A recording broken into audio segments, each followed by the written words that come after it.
Hello, everybody. Welcome back. Da-da-da. Yeah, welcome back, Tim. This is still the Left, Right, and Center show. We're very excited to be here. We've got some great news. If you follow us on Facebook and Twitter, you'll know already. Chris is coming back next week, much like Tim did, except hopefully flashier and much more handsome. It's going to be great. It's going to be fantastic. So that being said, this week is probably going to be the last week where we're a little bit less formal with the format. We're pretty much just going to do news and memes the whole time. Bring a whole bunch of. I mean, there is a lot to get to anyway, so it's kind of a weird week where there's no one huge topic, but there's definitely a lot to talk about. So I think it's appropriate we do this anyways. Yeah, I'm excited for Chris to come back. I think getting back to our old format, being able to hit it from all the different angles is going to be nice. I love it when we hit it from from all the different angles. Yeah. Yeah. I mean, that's the way it should be done. You shouldn't leave any angles out. Is that advice? Everybody write this down. Okay. Yeah. I mean, I'm the only married one here on stream. Not that it has anything to do with how we talk about things and how many angles we talk about, but just saying. Wow. So I do have a bit of news for everyone.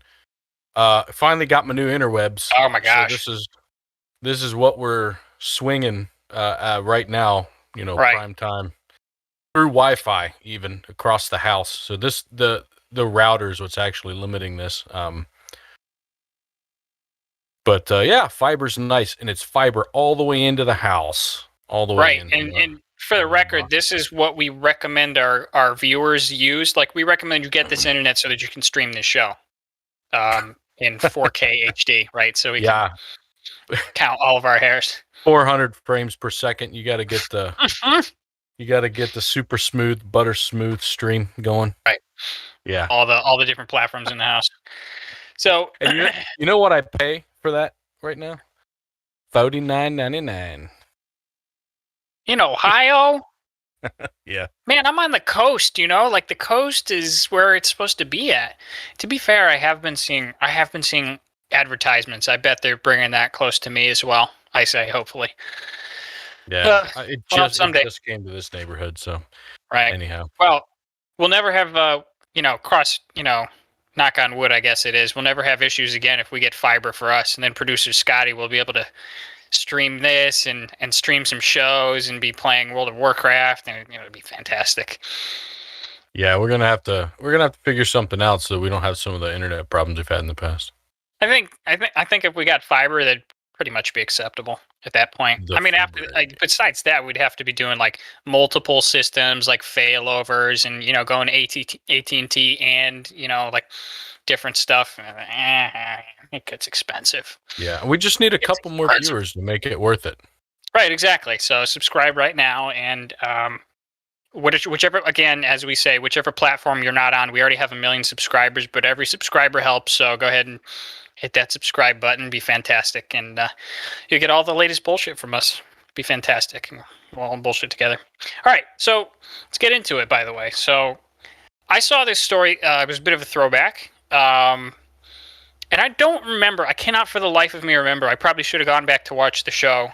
But I don't remember who was disagreeing with me. But both of you hate Trump, so it might have been both of you. Do you remember when you might have seen this story? So do you remember when Donald Trump supposedly cleared out Lafayette Square to go take the Bible photo thing? op with the Bible? Yeah. Bible thing? Yeah. Yeah. Do you remember that? Did you see this story? The new one. Not the new one, no. I remember it before. All right, so interestingly, Trump photo op was not reason. Oh, God. Was that you or me? You. It was an ad or something, probably. So Trump photo op was not the reason the police cleared protesters. New report says. I mean, okay, first, that's fine. I'm curious, though, like, why now is there a report coming out about this? Like, why is this even still a reports take a while. There is actually, so it actually says it down in here, there is a Black Lives Matter lawsuit as well, but apparently this didn't have anything to do with that.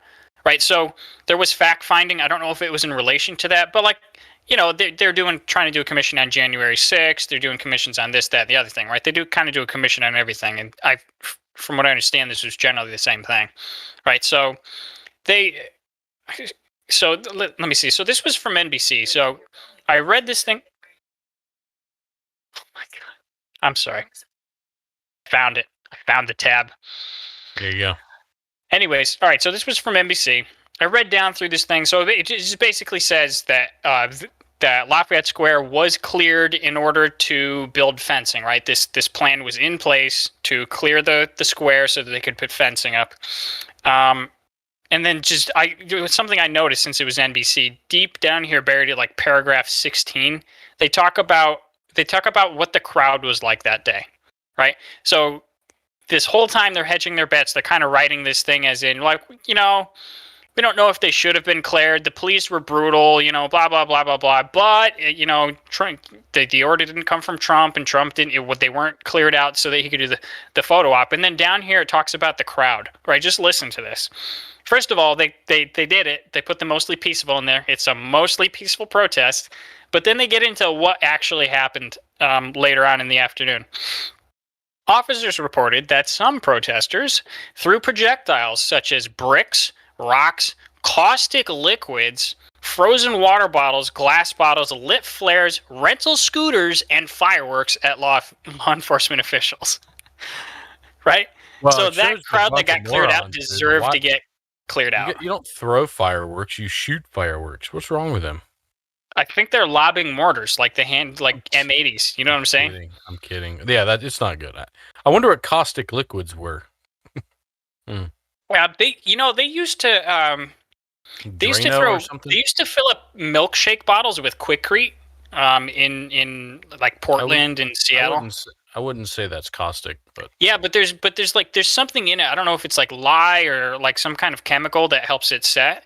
And like that actually apparently burns. So if you actually touch that concrete, your hand's gonna burn while it's wet. Apparently, I don't know if you ever have done that, but that's what I hear. Yeah, I've gotten my hand in Quikrete. It wasn't a big deal. Yeah, I mean, I think the mostly peaceful thing is. I mean,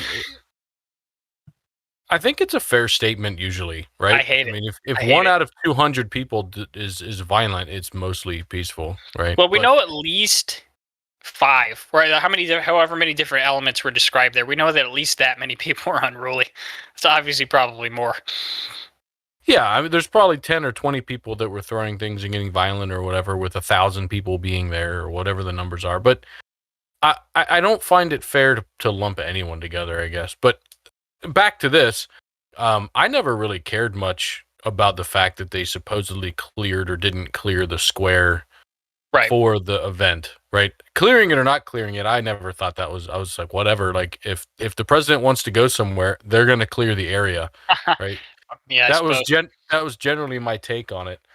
But the part that I thought was kind of asinine was the photo op itself. I didn't really understand what he was doing. Right, because he's obviously not a Bible thumping Christian. He doesn't even know which way to hold it. Right, exactly. Wasn't he holding it upside down in that photo op? I'm pretty sure he was.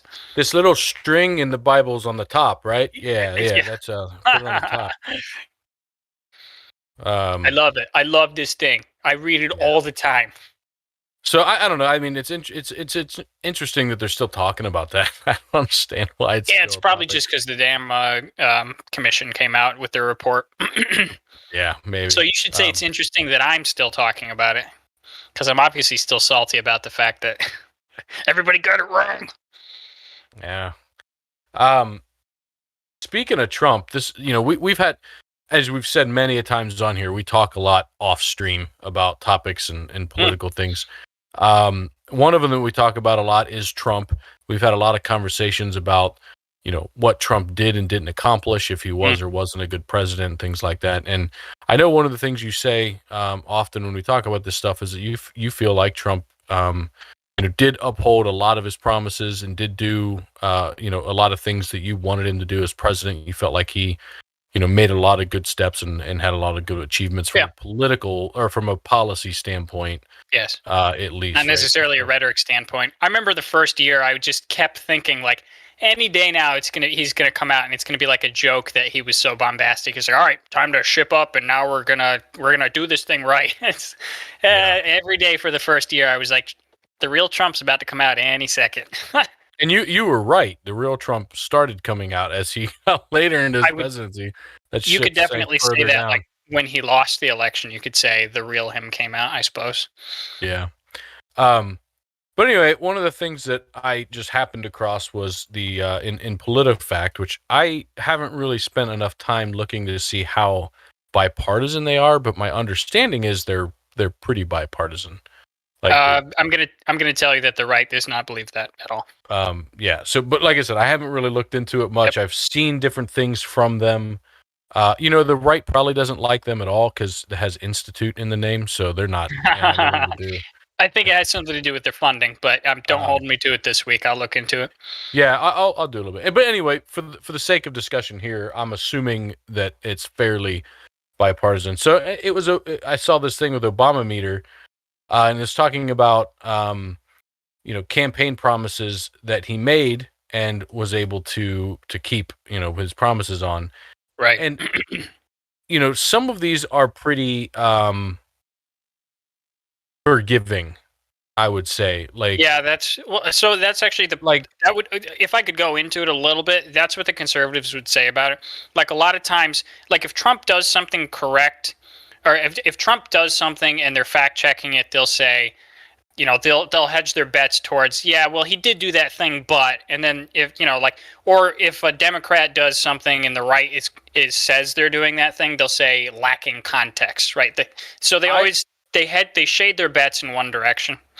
I found it to be forgiving in general, right? Like I think it would, if it was me analyzing all and I didn't look at all 500 and something of Obama, but this 47 would probably be a lot lower, right? I think I would have had a higher bar for promises kept for both sides, right? It wasn't just for gotcha. one. Okay. But anyway, and I felt like in the 10 or so that I read for each side, that it was fairly fair, But anyway, so it showed that of his promises, Obama only kept 47%. I would have imagined that higher, like if just my gut, right? Damn, that's a lot of promises, yeah.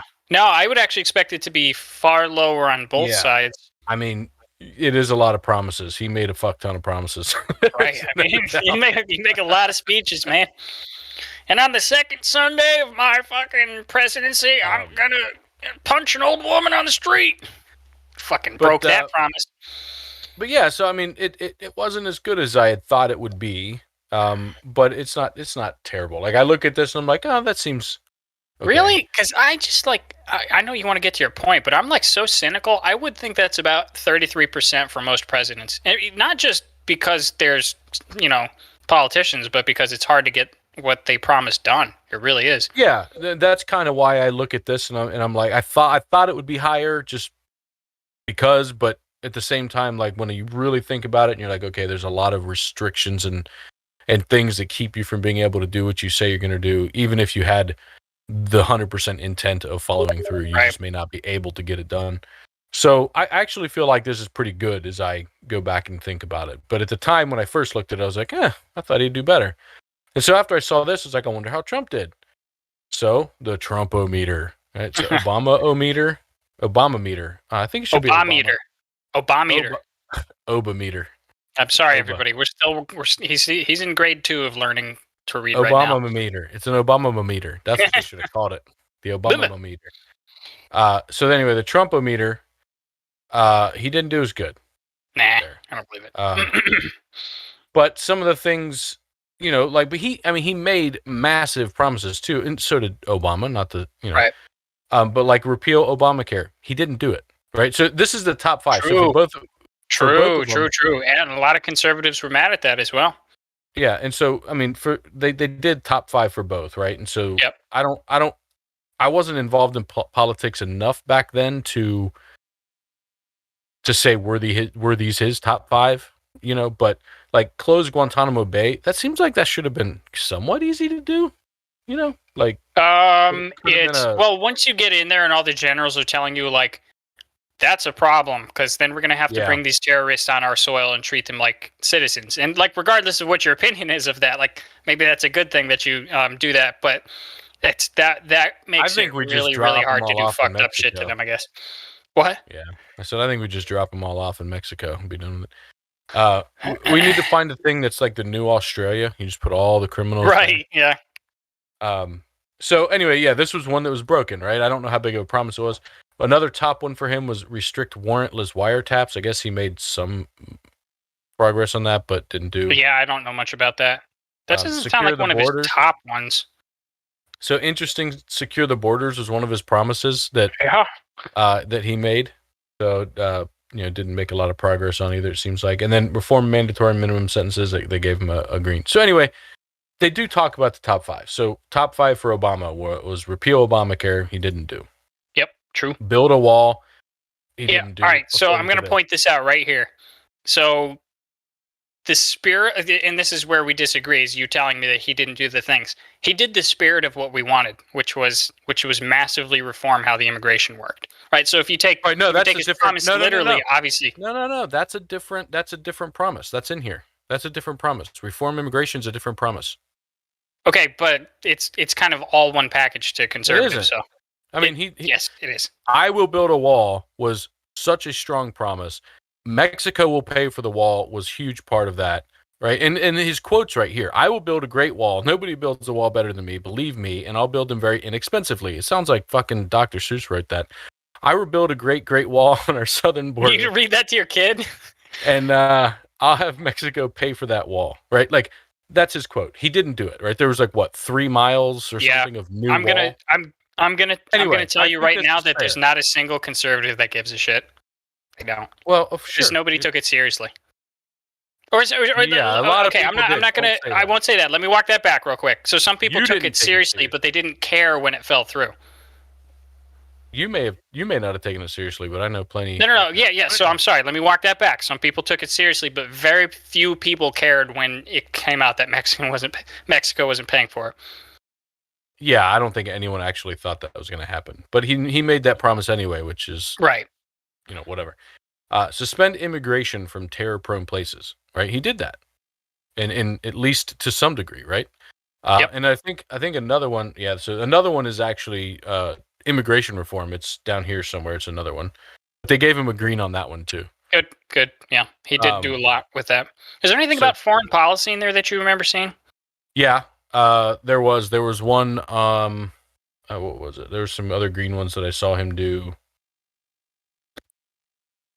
I don't remember if it was in it, but anyway, it was doing something with foreign policy, and they gave him a green on that too. He had a couple greens. Yeah. I liked his foreign policy as well. It's probably one of my favorite things with him. I actually am surprised they didn't give him a better lower business tax rate.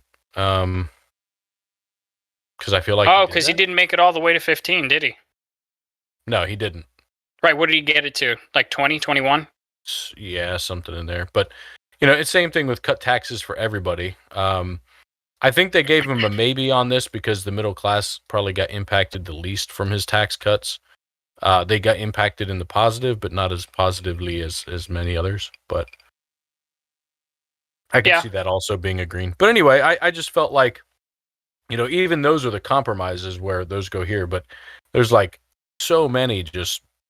Yeah, look, so let me go back to that one. We'll just talk about it real quick so I can say why. So first of all, again, I believe PolitiFact is literally funded. I think it might be PolitiFact or one of the other ones, one of the mainstream fact-checking sites. It was literally started by Hillary Clinton, right? It's like funded by people on the left. Like it gets its money from people on the left, right? And it's, to get fake news out of the, because that term started with them. Anyways, right, so if you take something like this right here and you have a conservative economist saying, yes, this helped the middle class, this was a really good thing, this is great, and then you have a leftist economist saying, no, this didn't do what Trump wanted, they'll usually favor that leftist economist, right? So if there's a debate over something, they always shade it in the direction that they can to make the right look bad. It's again, everything that they do is hedged in one direction.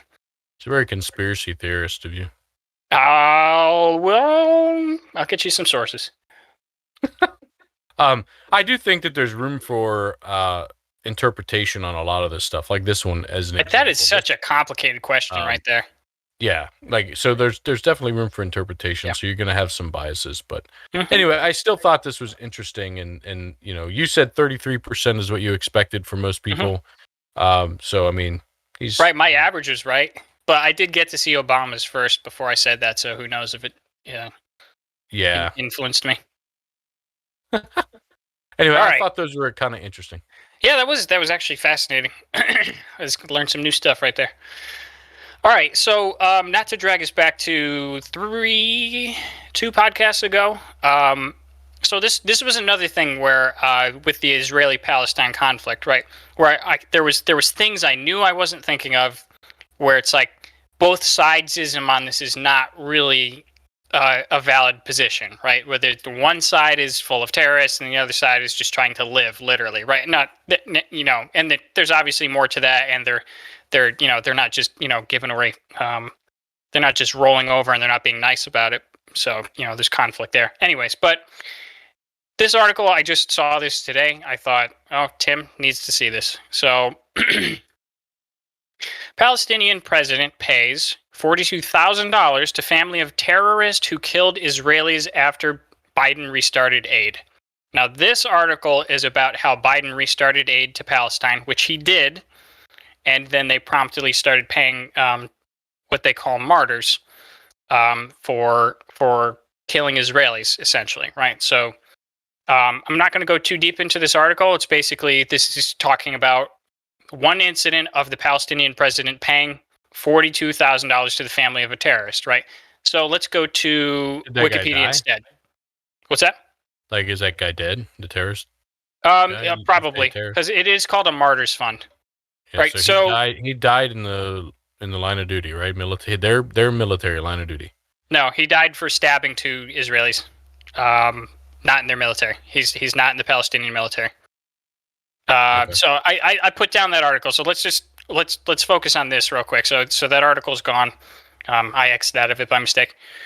But let's talk about this. So this is what this comes from: is the Palestinian Authority Martyrs Fund. This is the Wikipedia page. Basically, it's a fund operated by the Palestinian Authority, which pays monthly cash stipends to the family of Palestinians killed, injured, or imprisoned while carrying out politically motivated violence against Israel. And they go on a little bit more. It's called the New Orleans Saints from back in the day. Yeah, it's. Do you remember that? What was that, like 8 years ago? It's been a while. No. But their I want to say it was their defense coordinator, but one of their guys, not to sidetrack us here, one of their coaches was paying bonuses, I think, to players for making massive hits and injuring the other team. No way! Yeah, I did hear about that. That was oh my god. Can you imagine? Oh my god. Like, hey, keep it on the down low. Just give me 50 grand if you fuck Brady up. Oh my god. All right, but okay, so the slang for this, for people who don't like it, is pay for slay. It seems pretty appropriate. So if we come down to the benefits paid section, I just want to again, what I'm trying to demonstrate here is that there's not really a moral equivalence in the Israeli-Palestine conflict. Like you can maybe at the highest level, it looks like there's a moral equivalence, but when you get down into the details, there's just fucked up shit going on one side, right? So benefits paid. Let's talk about this. So some of these seem fairly benign without just as the high level, and it's tough to get into details with this. But so let's go through this. $36 million is estimated to have been paid to prisoners serving sentences in Israeli jails for crimes they committed, right? And we know that those are politically motivated crimes. So let's forget about that, right? It's tough to tell exactly what those are. Maybe it's they were all protesting and they just got massive sentences. We don't know. I don't think that's what that is. It's probably worse stuff. Okay, but let's forget about that. So $10 million is paid out to former members of the security forces. I don't have any problem with that. I don't know, what the circumstances were. Maybe I'd have a problem with the exact circumstances, but that doesn't sound bad to me. Okay, $1 million is estimated to be paid to the families of the 200 suicide bombers. Okay? They're paying the families of suicide bombers a stipend to kill Israelis. Right? So this is not a both sidesism. Like, one side is trying to kill civilians. One side doesn't give a shit. Oh, this bottom one? Let's look at this bottom one. 10 million is paid to the family of the Palestinians with life terms. Oh, I'm just kidding. Hold on. One of these was they make payments to people who die, to people's families when the rockets fall on them, right? So the rockets that Hamas is shooting into Israel, when those fall short and kill one of the Palestinians, they pay their family. Right? Oh, sorry, we dropped a rocket on you. Sorry. Here's some money. Yeah. I mean, I don't support the methods, right? Suicide bombing and killing citizens and targeting citizens, and I haven't from the beginning, and I've said that I do. I know, and I wouldn't think that you do.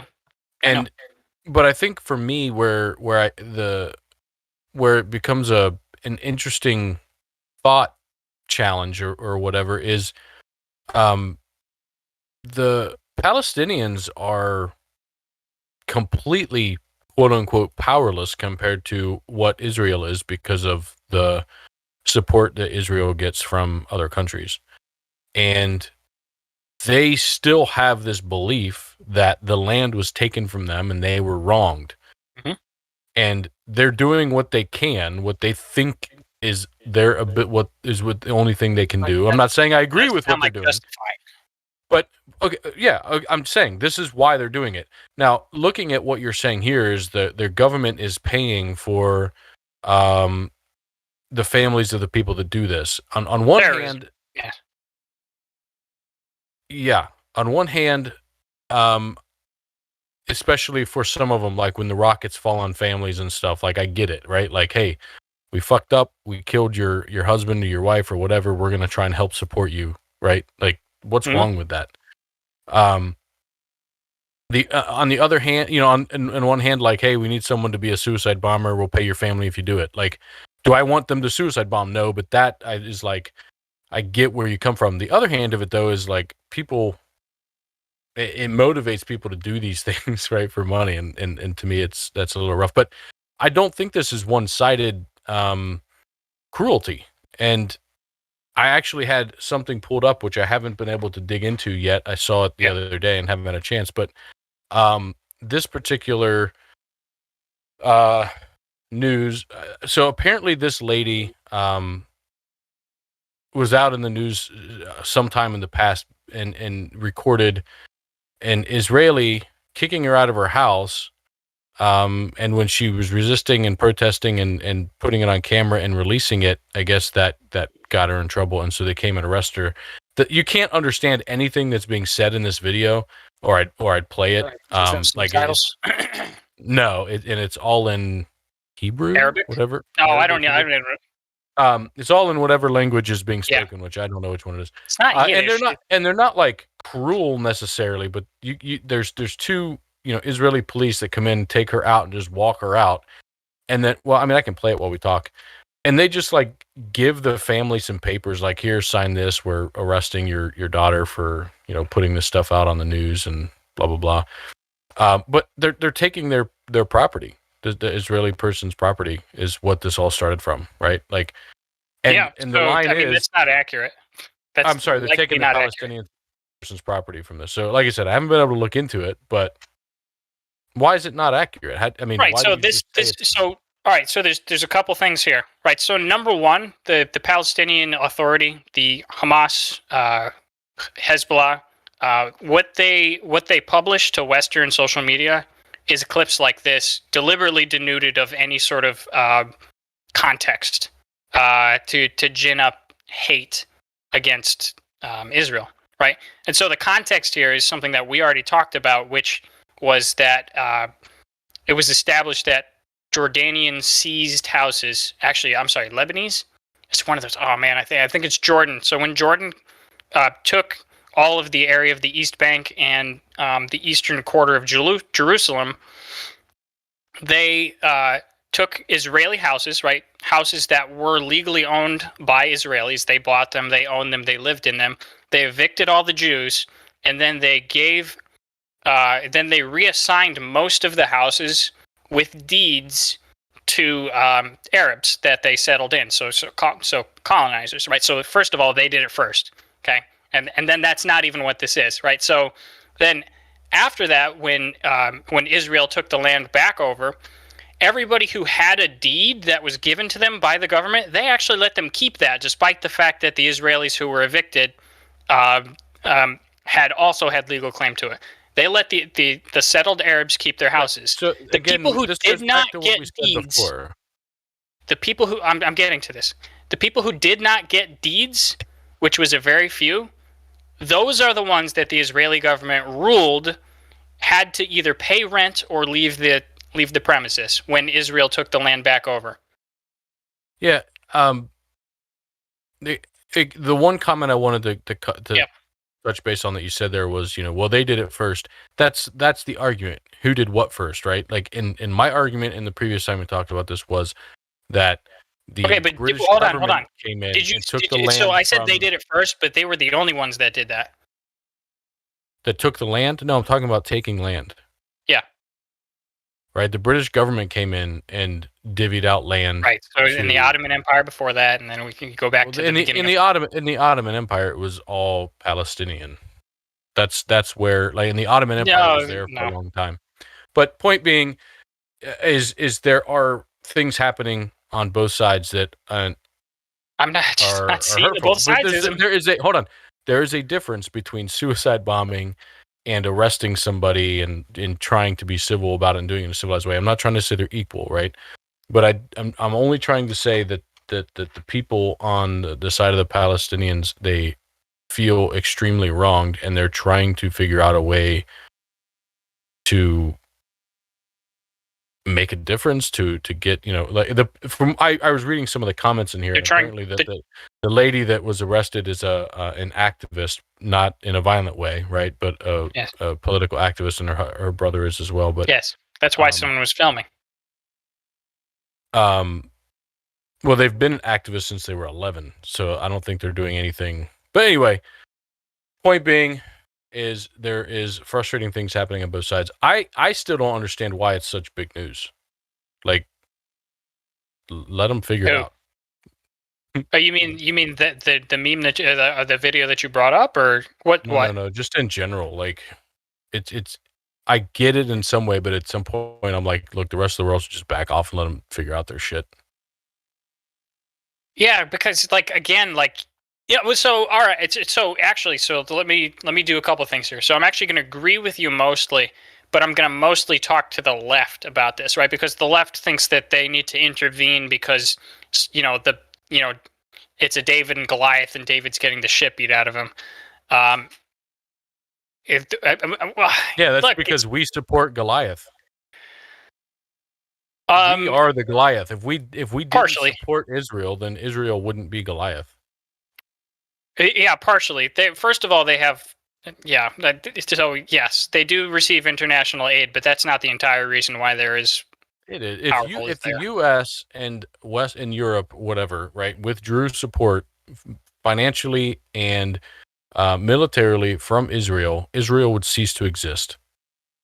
Right. Here's what would happen. Israel would probably then do the things that we're accusing them of doing, right? They would probably actually then go in and start purging Gaza because they have terrorists right there that they cannot be, right? Because but they then no Egypt longer and Turkey and all the surrounding countries and stuff would probably get involved again. The reason none of them get involved is because of the backing and support from the U.S. and from Europe.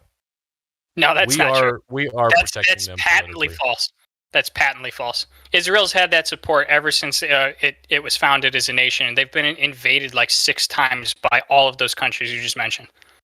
Yeah, and none recently.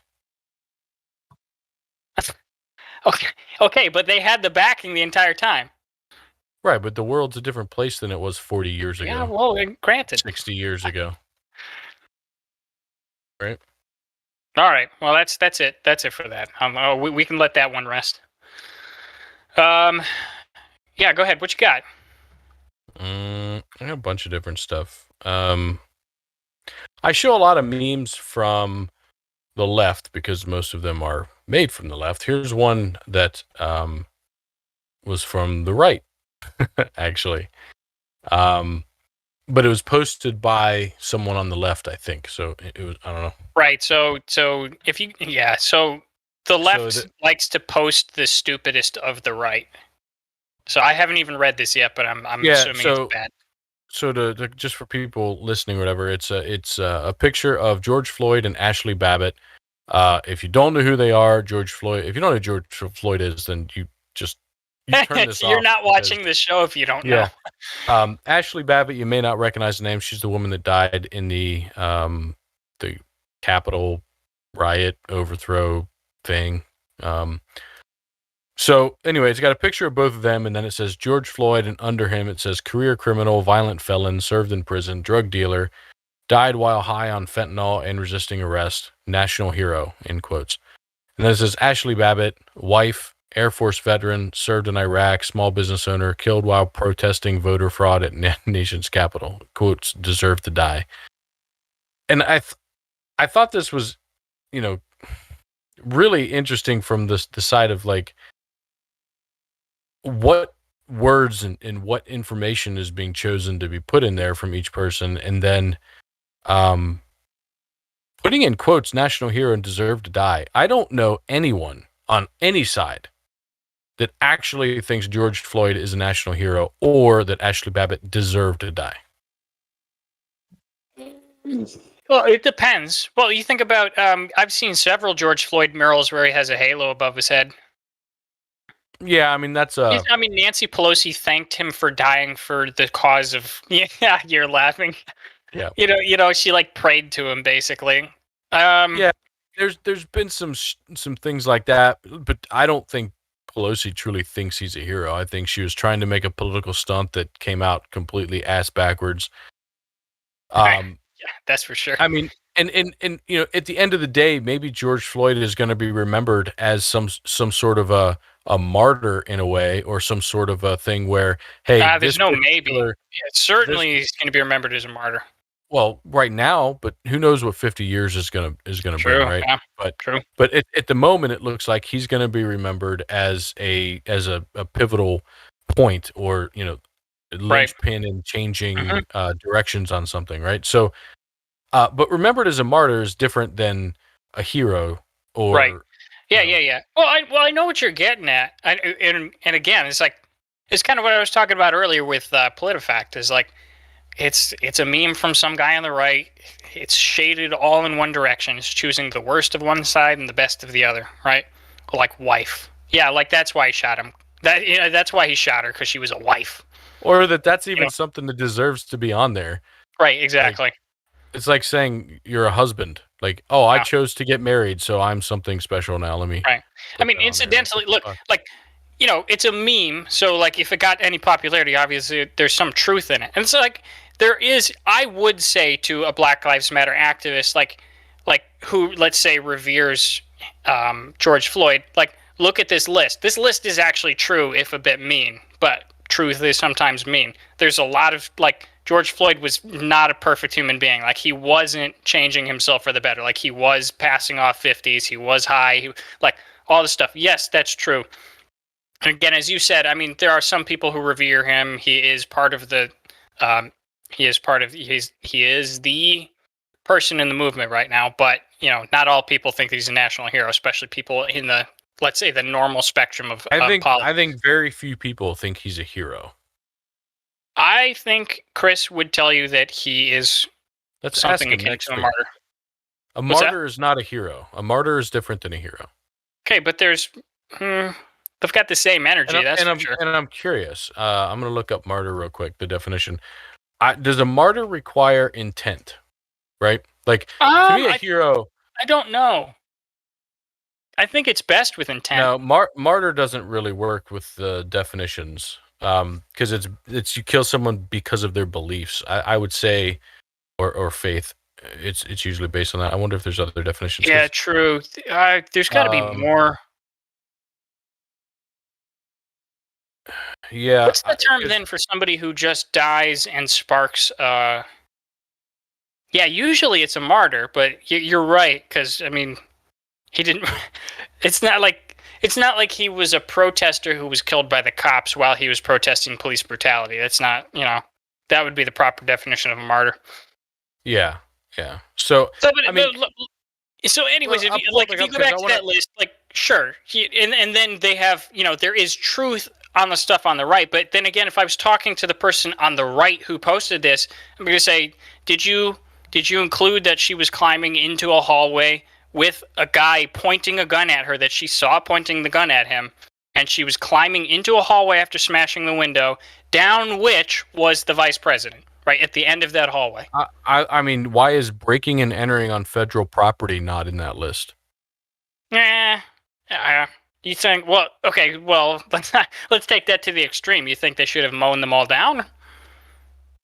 No, but I'm saying, like, if you're going to put on there, like, that he was a drug dealer or a violent felon or things that weren't particularly. Oh, yeah. That's deliberately elided by that last line where it's killed while protesting voter fraud at the nation's capital. Yeah, I mean, listen, man, it's not good that she's dead, but it's like that thing that I say. It's like if you go into somebody's house, it's not that you deserve to die; it's just that you forfeited the right to live.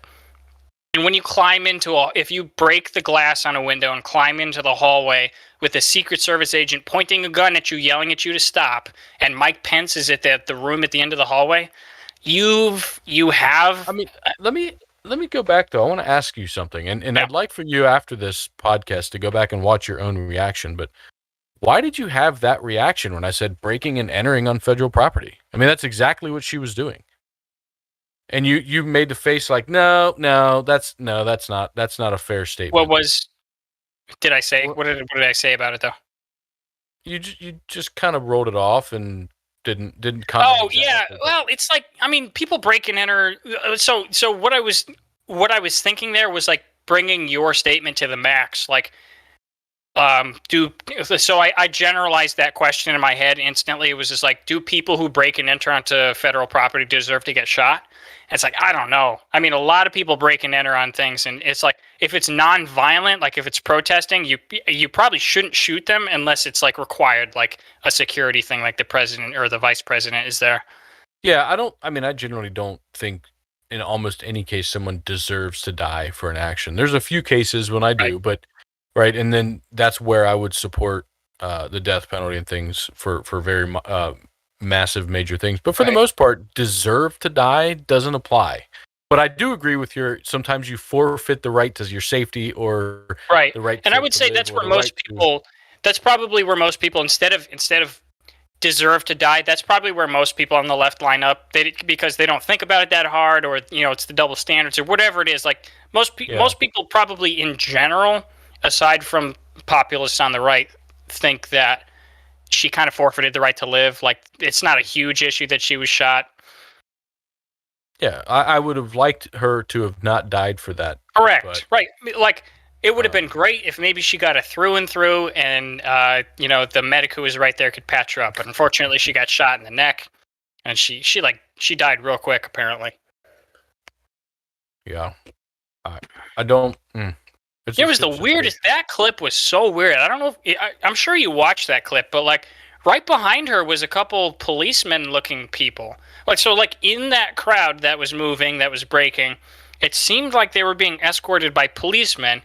And then the police officer, who was behind Ashley Babbitt after he got shot, like he raised his gun and pointed it through the glass, and then he's like held it up for a couple of seconds, and then he put it down, and then he was like he put his thumbs up. He's like it was so weird, that clip. I'll have to watch it again. Surreal. I don't remember that. Yeah. It was crazy. Go watch it. It is definitely very strange. But yeah. Hey, if anybody if anybody watching thinks that Ashley Babbitt didn't deserve to die, or let's say didn't forfeit the right to live by climbing to that hallway, I'm curious why if you have a problem with that, I'd like to hear what you have to say about that. So go ahead and comment and let us know what you think.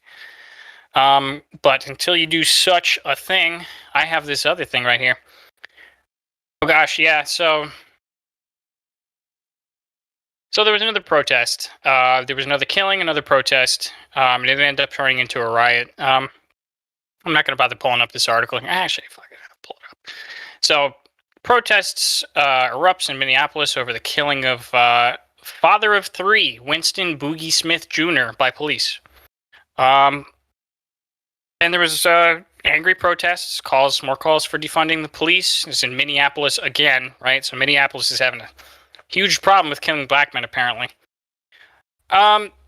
Just the interesting thing. So there was 27 people arrested in the riot, 26 accused of the protest. 26 accused of rioting, one facing weapons charges, right? So 26 people were arrested for rioting. It's kind of the usual stuff, like kill a black man in Minneapolis, there's going to be riots, there's going to be protests. There's just one thing. So this guy was shot after he shot at the cops.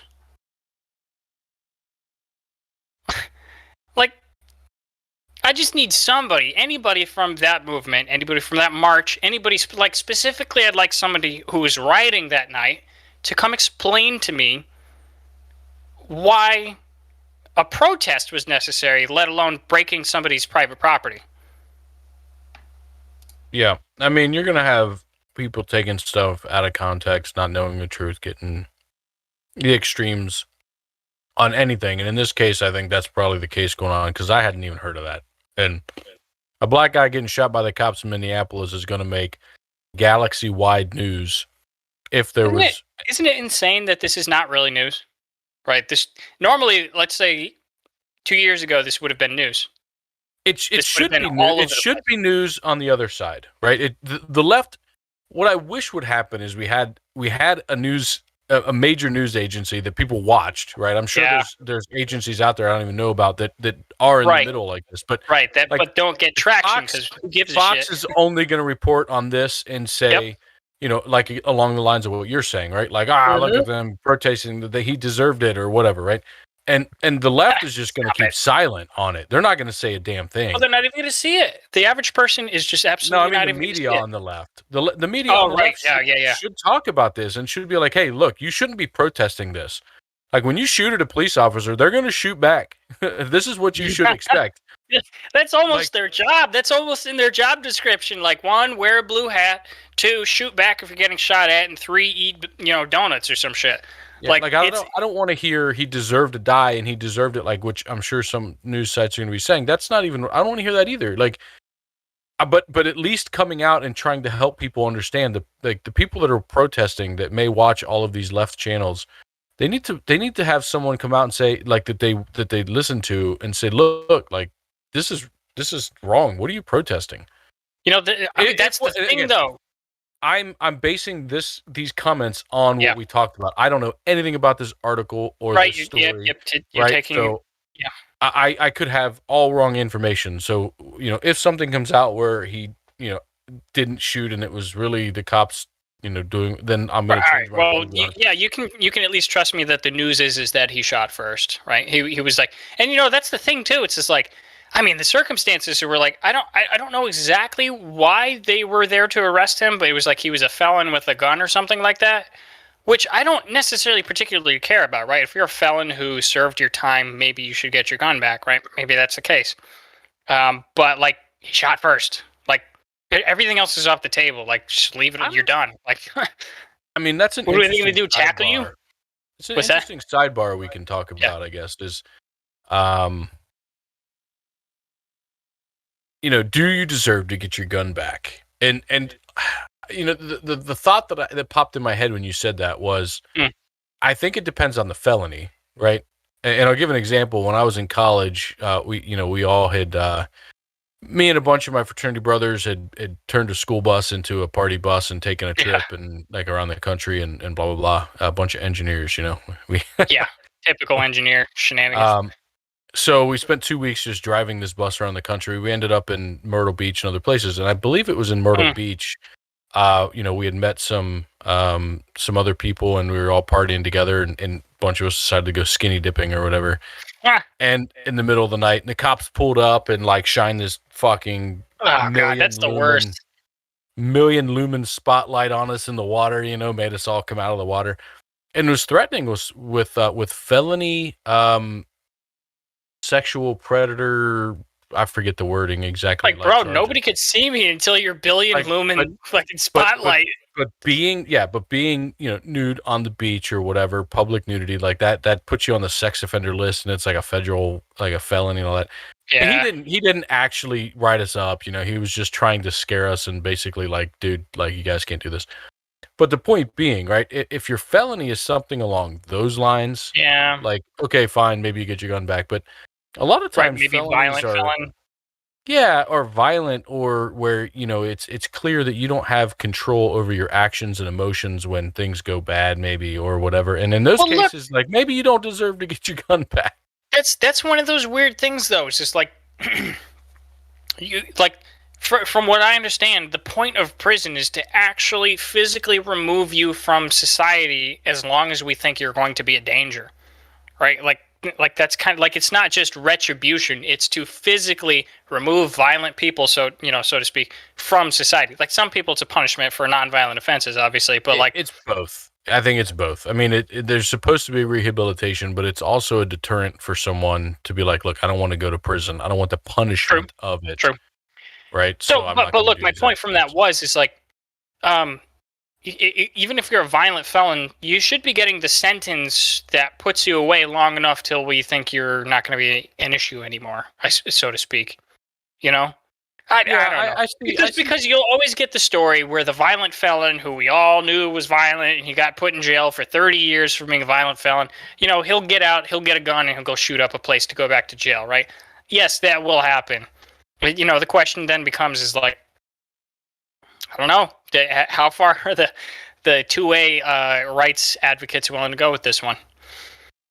I suppose. Yeah. Certainly nonviolent, I would say. Nonviolent should get it back. And that's I've spoken. I thought this one was a one we could talk about quickly, but it'd be fun. This is true. I am on the right, but I'm not a Christian, so Christians, listen up. Well, so the first tweet is from someone who says, God doesn't cancel people, and the response was, he literally started all of humanity over with a flood. This is true. He canceled all of humanity. He canceled everybody. That's a good one. That's probably the best comeback. I mean, that's so... all right, if you're a Christian in the audience, I'm curious, because usually when your bias is in one direction, you actually, like, your brain works faster to find a contradiction. I'm curious. If you're a Christian in the audience, let us know if that's not correct. Because that sounds pretty correct to me. That is true. God. The original cancel culture.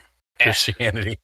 Yeah. Yeah. You could probably go back a little further and say that God canceled Cain. God canceled Cain over his shitty sacrifices. All right, what's next? My cat's in here, damn it. So this was something when we weren't sure. I grabbed this story when we weren't sure if Chris was coming back or not, and I did want to talk to him about this, but we'll just talk about it between you and me. So the headline here: AOC slammed Kamala Harris for telling Guatemalan migrants do not come, saying the U.S. helped destabilize the country in the first place. And I actually looked this up. Like, I looked up the CIA operations in Guatemala. It was pretty shitty. It was absolutely... so they had a democratically elected leader. I think they just overthrew a tyrant, and then they had like a democratically elected leader. And it was hilarious because the article that I was reading was saying... and I was like, what do you mean allegedly? Were they or were they not? And so it's like, I got like 80 paragraphs down in this I think it was like a Wikipedia article, and they finally get to it, and I see a picture of their flag, and it's not just the hammer and sickle, but it's also the Chinese Red Star. It's like, what do you mean they were maybe socialist? Like, they have both of them. Like, they were probably pretty socialist. Anyways, that's not a justification for the CIA completely overthrowing them and supporting the military that like 400 people had invaded and overthrew the country. Anyways, so I mean that's true. What is it? What does that make you feel, Tim? I just want to get your like raw opinion on this. So we destabilized their country back in the 50s. I believe it was like 51 or 52 or something like that, and then set up a sort of a tyrant who like repressed a whole bunch of Native Americans, repressed his own population. It's been a dictatorship ever since. It's never been settled. There's been rebellions in the 60s, 70s, 80s. Like there's been ongoing rebellions basically ever since then. So what reading this headline, what's your take on that? Man, it's tough, man. Like the U.S. I mean, we turned your country into a hellhole, and then we won't let you come here. Yeah. Well, I'm giving them. We've done it to a lot of countries, unfortunately, and it's true. It's true. And maybe they were hellholes to start with. I don't know. I don't know anything about all this, but I generally say, like, if we can, I would like to let people try and come here and live a life and be part of the society. But there's a limit on how fast you can adapt your infrastructure for an increasing population. And so I would focus on that more in my thought process than just an influx of people. Like, I don't care where they come from. Can we support them, and can our society benefit as a whole by having them merge in and join? Would you have any enforced expectations on cultural assimilation? The only thing that I would want, if I could wave my wand and say, this is what you have to be able to do to be a U.S. citizen, is you have to be able to speak English, is probably number one. Not because of culture of anything. It's just that is the language that's spoken here. That's what you need to be able to speak to adapt, like to function in our society, right? Right. So you would need to speak English, and you would need to abide by the laws of the country. Other than that, I don't care about cultural assimilation. Yeah, so I kind of interestingly I kind of agree with you. I actually kind of diverge from a lot of conservatives on this. I mean, there's obviously things that I enjoy about what President Trump did, because it's like, I mean, the system as it was not usable, and we're back to that system. But like, I mean, the reason why I ask it like that, where I say, like, what would your requirements be of the like the millions of people who would emigrate if we started opening up things like that and started working on infrastructure to try to support them? It's like Europe has a lot of problems with the Syrian refugees, a lot of different refugees from northern Africa. And like the problems that they have is it's like things that we in America don't have to deal with, and we as liberal Americans hate to have to deal with, which is that like they like millions of people came into these countries like Germany, all throughout Europe, and then they ended up setting up enclaves into which Europeans could like no longer go into. It was like crazy. Like they set up like Islamic enclaves where white women couldn't walk through without getting harassed for not wearing hijabs. It was like no-go zones for the police. Like, no, we can't go down that street. That's they have their own law enforcement there. So it's like, it's like I'm for people coming here and contributing to the society that we have. I think it's the best in the world, and I think the more people in the United States, putting forward the United States agenda is probably better. But they should assimilate. I think that's my bottom line. We, as liberal Americans, we hate to say, hey, you've got to change these things about you because we're all about fierce individualism. But it's like, at the end of the day, this country does stand for something, and the people who come live here need to at least embody those principles, I think. What principles? That's where you draw this line that doesn't make any sense to me. Like an easy start would be just respect for everything, like the ideals of the Constitution. Like not just the Constitution as it's written, but the idea of sovereign individuality, like the pursuit of life, liberty, and happiness. Like just the American ideals. If it's not reflected in our laws, then there's no requirement for you to believe that. Why should there be a requirement for somebody that comes from another country to believe that? It's just the American way. I think so. And this is where it gets tough. It's just like this should be the culture of America. Like, this is what we think of America as. And this is what I want America to be, is a land mostly full of people who value these ideals and these traditions, these American traditions, like these United States traditions, most of them coming down from, the founding fathers. Like, revering and embodying those ideas is American, and I would want people who come here to embody those, lest we start losing those ideals. Right? Because the country is made up of the people in it. Right? You can't just be 100%. like, yeah, all right, well, we have I guess we'll have the native, like, white, or the native population of America, this small section. Yeah, they can hold on to those American ideas, but we'll just fill up the rest of the country, an ever larger and increasing portion, with people who don't believe in that. You know what I'm saying? So, like, that's a problem to me. I'm not in support of any of these enclaves or these, groups that are harassing or Semi-autonomous otherwise mistreating other people. Yeah, like, that's not legal, right? You can't harass people. You can't do things like that. And having a zone where the police can't get into, that's also not right. And like for example, like, they would completely ignore the like a lot of the laws, like specifically like marriage laws. They would ignore those. They would do like arranged marriages with like outside of the bounds of the law, so they wouldn't bother getting a marriage certificate. They would they would force their daughter into marriages. It's like a whole bunch of stuff. I'm going on. So I kind of also want to talk about how the time it takes to have cultural appropriation. Like, it's not like you can just, yeah, that's what I meant. Sorry. It's not like I guess it technically works. That one just has a more negative. Yeah, I mean, you don't like walk across a border and then change your beliefs. Yeah, right? Yeah, certainly. And so, I mean, what's going to happen is they're going to have children in our country. If they maintain the minority, right? Like, it's their little group. They're gonna have children. The children are gonna have some of their culture embodied in them, but you're also gonna see some of the American culture influencing them, and they're gonna be somewhere in the middle. And then maybe by the next generation, it's gonna be, and so there's gonna be a piece of that culture left. But for the most part, it's gonna fade away. I mean, you can look at some of the second generation Indian Americans, so Indian, like India. Yeah. Yep. Right, where the parents are still very strict and very firm to their old religion and beliefs, and but the kids are not so much. The kids are not, right? And I think, well, let me say this then. So I completely agree. It seems to be that second generation generally gets in, and like third generation, they're like 100% American, right? And it's kind of like almost up to our public institutions as to like whether we're teaching like, oh, the founding fathers were great, and then later on we get like, actually some of them kind of sucked. Like, sure, great.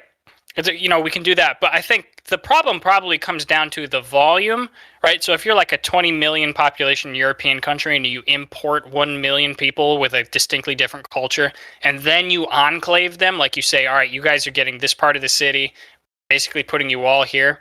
Like, that's probably where the problem is, right? It's a problem of volume and how much you spread the people out, right? So you can handle probably a very, very large volume if you just kind of like integrate them into the wider society. You put like 1,000 in North Dakota, 1,000 in Connecticut, 1,000 in Maine, 1,000, just kind of like spread them all out so that they're living in and amongst other Americans and can sort of like just, passively take on the ideals.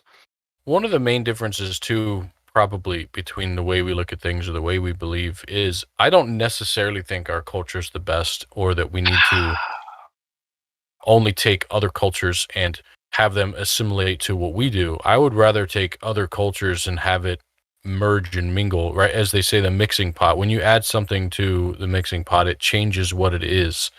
Yeah. And so I would like to try and take the best of everything and continue to grow and develop, and not say, hey, this is who we are and we're not going to change from who we are. You need to change. I'd rather say, hey, come on in. Let's learn from each other. Ooh, I like what you do there. You like what we do here. Let's find a way to do something better together, right? And the way you're talking about it, where you have some requirements to say, you have to do this, and this, doesn't allow for that to happen. It doesn't allow for you to analyze these things that you're already doing that may be able to be improved on. Yeah, so I mean, that is the kickback to what I'm saying. And it's a good kickback in us American liberals. We cannot, I mean, liberals with it's still a capital L, but like the American liberals, like we are the fiercely, even left and right, we're both fiercely independent, individualists, and we value personal freedoms, and the idea of putting a requirement like this on somebody seems barbaric. So like I understand that, but like at the end of the day, like the things that I mention is not everything. I don't mean that you have to become a pastel white suburbs, just like American with a like a white fence and like 3 kids, and the dad goes off to be an engineer, like whatever. Just like I'm not saying that there's like a whole bunch of arbitrary things that you have to do. I'm not saying that you have to cook burgers. I'm not saying that you have to stop your cultural flavor from coming in. But I'm talking about respecting the Western ideals that this country was founded upon. Liberalism, like we're not doing arranged marriages in this country, so you're not doing it when you come in here. Like we're not burning our widows on the pyre with their dead husbands. We're not doing honor killings when our daughter gets raped. Like we don't do these things here because this is the West, and the West has these ideas that each individual has a divine spark, and we have the idea of law and everybody's equal before the, like all this stuff that makes America and the West. Like those things need to be accepted and adhered to. All the other stuff that you're talking about, like the stuff that say like secondary, that matters a little bit less. Like again, like food, words, concepts, maybe like certain religious things. Like I don't care about all that other stuff. Fine. Mixing pot, melting pot, great. I love it. I think you have an idealistic view of this country as well, and it's probably a little bit. What I'm going to say is probably faded some with technology and internet and cultural blending because of those things. But the U.S. isn't one culture; it's many. I never said it was. And so, like to say when you come here, you have to adopt our culture. Which one? Right? The one. But like you're using like a turn of. That's just a turn of phrase. That's not an actual. I respectfully, I don't think that's an actual point. It's more of a turn of phrase because there's like 30 something cultures, like distinctive cultures in the United States. So if I said that, I didn't mean to say that. I'm talking about you didn't say there's one, but I'm making the point that in saying you have to adopt our culture or our way of looking at things or thinking, like every culture every area in this country, I shouldn't say every, but many different areas in this country have unique cultures that vary differently. But we're talking about two different things here. We're talking about like tastes in food, music, dance, like a whole bunch of different stuff that makes up like social culture and things like that. I'm talking about what I'm talking about is the ideas that are central, the thing that knits this country together, the idea that we are all individuals and that we all have something to contribute and that we all deserve to be equal before the law. Like all of the Western ideals that created the countries in the West, the idea of common law, like again, liberty, justice, pursuit of happiness, like all this stuff. Like you have to respect those things. And then you can be whatever culture in this country. So you made one of the ones you gave the example is an arranged marriage. Yep. Right. And to me, that's one of the ones that I don't necessarily agree with. It. I would hate that if I was born, someone's like, "Oh, this is who you're going to spend the rest of your life with." Right. I don't think that should be something that happens. But I also don't think that that's really strongly against. It's like fundamentally anti-individualist. It is. It's which is the primary example I gave you. It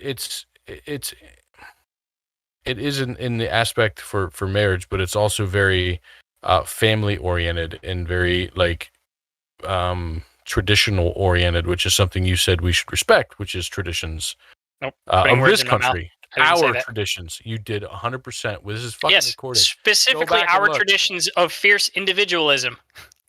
You said our traditions. That was the end of it. But anyway, so as an example for arranged marriages, if somebody wants to come in and they're doing arranged marriages and the child is in support of it and is like, yeah, this is what we do. This is our culture. This is what I want to do. Right. Mm-hmm. I don't see any problem with it. I don't like things being forced on people, but that goes across lots of different things. But we do force things on people in this country too. Just depends on the situation, right? A draft would be forcing somebody into military servitude. We do it because Right, it's that's a better for concession to society. necessity. Again, I'm not trying to argue if it's right or not. I'm saying we, at least on some level, for what we feel is necessary, we feel is right, we would force military servitude on somebody. Right. So it's not. I'm not trying to say they're the same. I'm just trying to say there's some level of parallelism that we do things in this country also along some of these lines. We force parents to send their kids to school for 18 years, right? We feel as a society that that's right, that's good. 50 years ago, 100 years ago, that wasn't the case. 100 years ago, if your parents worked on the farm or had a business, they needed your help on the farm or business. It wasn't feasible that long ago. Yes, correct. Right, and so it's a lot of the things that we are today aren't very long-held traditions, and it's what we now do and feel. Okay, and those are the things I'm not talking about. Then, like you're talking about, like sort of like smaller arbitrary cases of like, yes, Americans do this. Like, yeah, but all the main cases are supported by law. Right? You can't kill somebody, you can't assault somebody, you can't do a lot of these different things. Right? That's supported by law. And I said we both agreed, yes, is follow the law. Right? But can you make somebody be? All right, so let me put it to you this way then, and then we can move on. So let's say that it is my contention that let's say the cultures from the Middle East, Northern Africa, are extremely patriarchal and anti-feminist, like any of the feminists. I was responding to chat and I missed the first half of your sentence there. Yeah. I'm trying to set up a scenario here. So I'm trying to make a point here. So would you be okay? Forget about actual people out there, in relations to real or otherwise. Let me just make up a population, right? So let's pretend there's a population of highly misogynistic, anti-feminist, and I don't mean just like Republican anti-feminist. I mean like Stone Age anti-feminist men, let's say, and we were about to import 1 million of them and settle them in and around your area. Is that a problem to you? No, not necessarily. That's not a problem to you. Not necessarily. Okay, I mean, Stone Age anti-feminist, incredibly misogynistic, and we're about you're okay with importing those people and settling them around you and your family. Again, I'm not. Is it going to be completely smooth with no contention and no issues? No. Right? There's going to be disagreements. There's going to be issues that arise from it. You're going to have people, probably specifically females, that are going to be mistreated in the area. And I'm not in support of that. Right? I don't want that to happen. Why not? What would your justification be based on what you've told me? Why would you stop them from coming in? Because they have a cultural difference, and you said you want to learn from different cultures. Again, I'm just using your words. What's your justification for saying no? You're also picking an extreme situation and saying, "Hey, okay, but that situation we're going to take a population equal to the population of the area you live in right now. We're going to dilute your population by 50%." Yes. Like that overnight with people that have an extremely strong opposing culture. That's a different situation than what I'm talking about, right? First off, yeah. We are 100%. We're talking about scale, right? Scale is the issue. Now, I bring this issue up because not out of hypothetical, but because some towns in, say, northern Britain have actually become 50% of the, and they call them Asian population, like Middle Eastern population. They have experienced massive influxes of resettlements of migrant populations in their towns, and their towns changed overnight from the westernized, liberal British town that it used to be into whatever imported into it, right? And so the question is like, if with your framework that you've given me, that we're just excited to have new people come in and learn from each other, with your framework, what justification do you have for pushing back on that? I'm not saying you shouldn't or can't do it, like per se, but I also never said that we should dilute our population by 50% with people that don't believe anything we do. That's not the point either. Right, but still, what's your justification for not believing what we do? Because it sounds to me like you're backtracking on different cultures. Because different cultures believe things that we as Americans don't treasure. I'm not saying to not let them in. What if that happened? If for some reason that happened, and it did happen in the past, right? Like the city I live in, Cincinnati, is very, very strongly German focused, right? The huge German population came here, 60, 80, 100 years ago, as well as Irish, but very much German. We have foods and cultures and other things in the city that you don't find anywhere else in the country, right? Yep.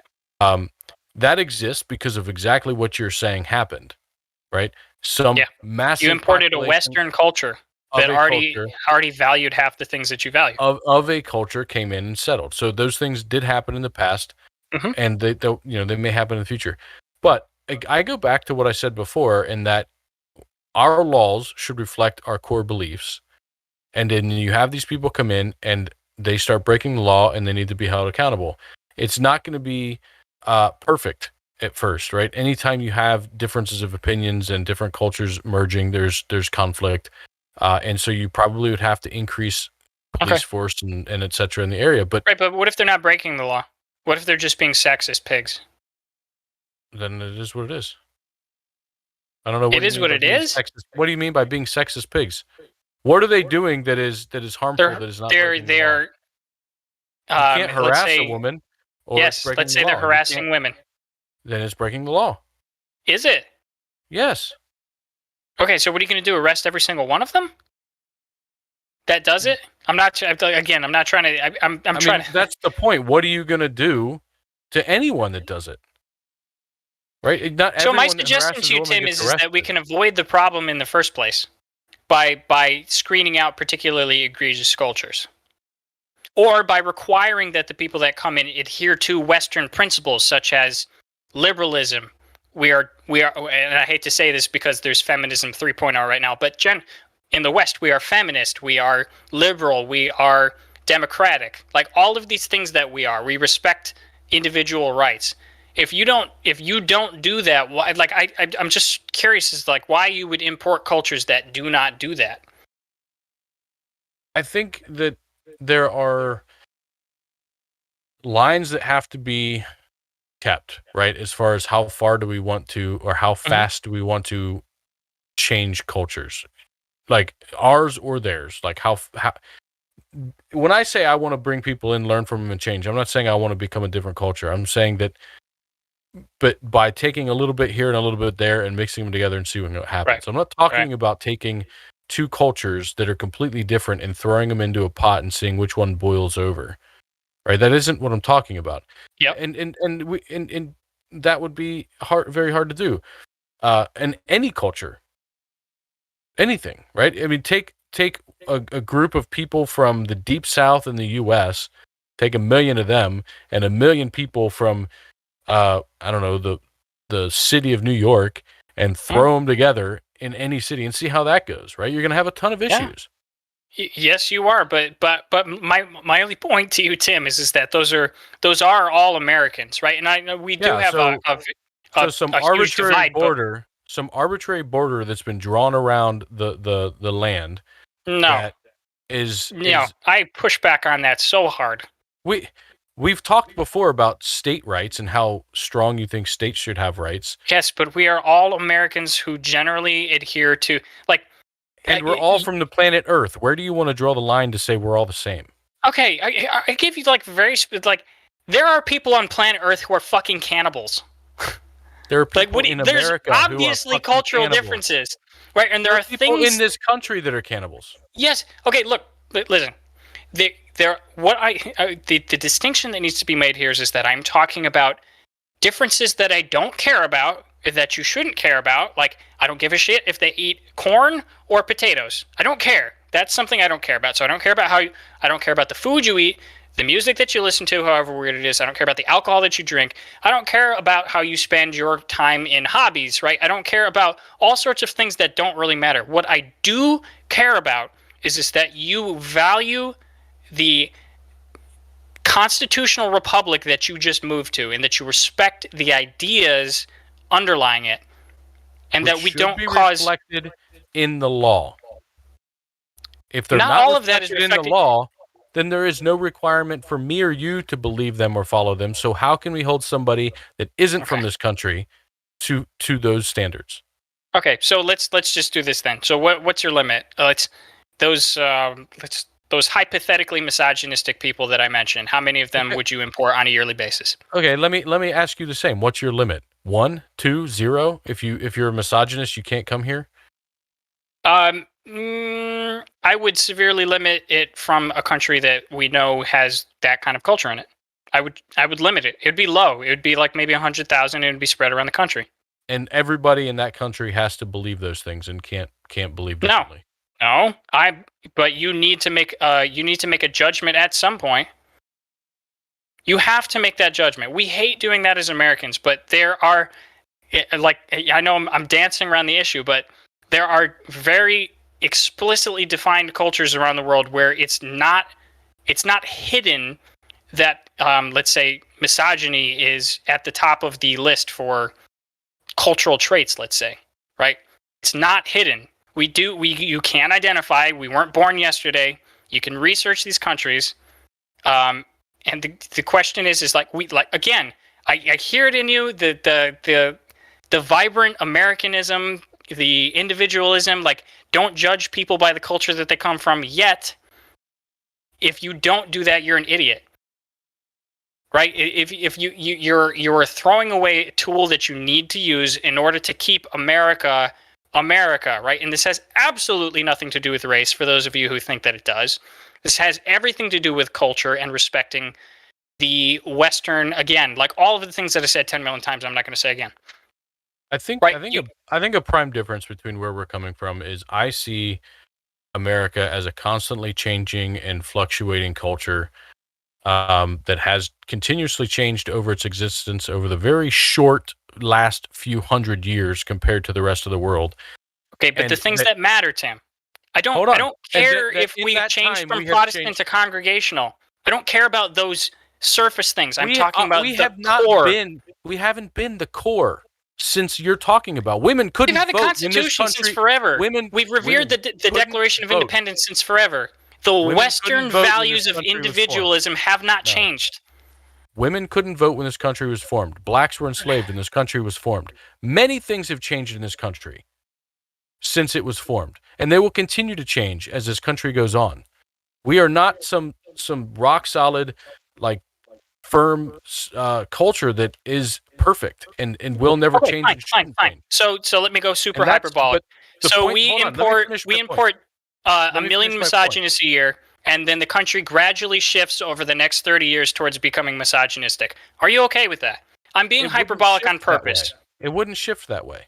No, not if our core beliefs are strong enough and we're correct. And no. What core beliefs?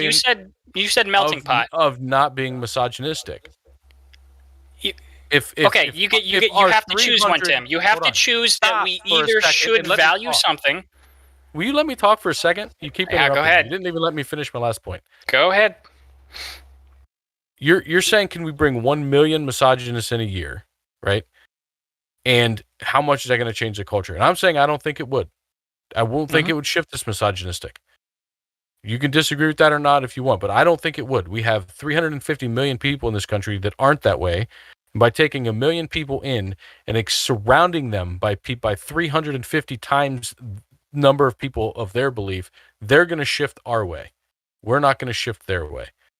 Even 1 million at a time, right? Yeah. And that's if you spread them out. Sure, maybe. Whose family? Even if you don't, whose family are you going to put them next to? Yours, obviously. So one of the things that chat said was, migrants generally group together, right? It said Little China exists in New York City, etc. Even if you don't dilute the population, you'll have pockets. And then they also followed that up with, which can be a problem depending on the culture. And I agree that it can be a problem, but I also think that it's awesome.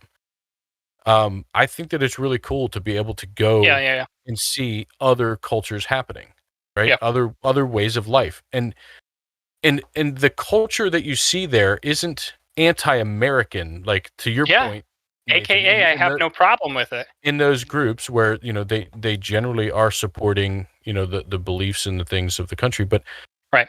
to that point, I guess where I'm going to have to go back and draw my line is if we think something defines who we are or what is right as being an American, it needs to be enforced by law.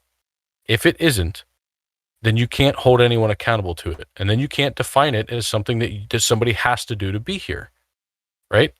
So treating women fairly and equally is something that is defined by law. You cannot, Not all aspects of it.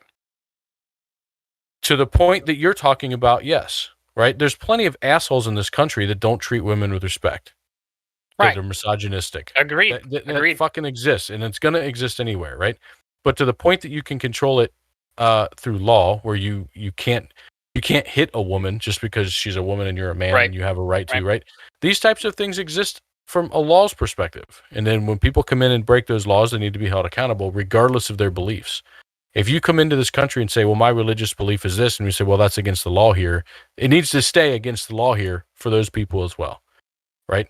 But to the point where I think that you have to, if you're going to be accepting of immigrants, you then have to also allow them to keep some of their culture. Yeah, look, man, 100%. I told you that's fine. I have no problem with like the surface level culture, like even like deeply ingrained culture, as long as it doesn't contradict what we as a country stand for, right? The Western values. And you're defining it based on your values. And I'm saying our values. You do it too. The whole reason why you're doing this conversation, the whole reason why you're having this conversation with me, why you're pushing back on me, is because you so fiercely value individualism and everybody's right to choose their path in life. That's why you're pushing back. That is an American value. And I value it more. Some of the people that I'm talking about would disagree with you defending them. Because they're not individualists. I value individualism very much, and I know we agree on that. But and that's something that binds us. You're all the way in Ohio, bro.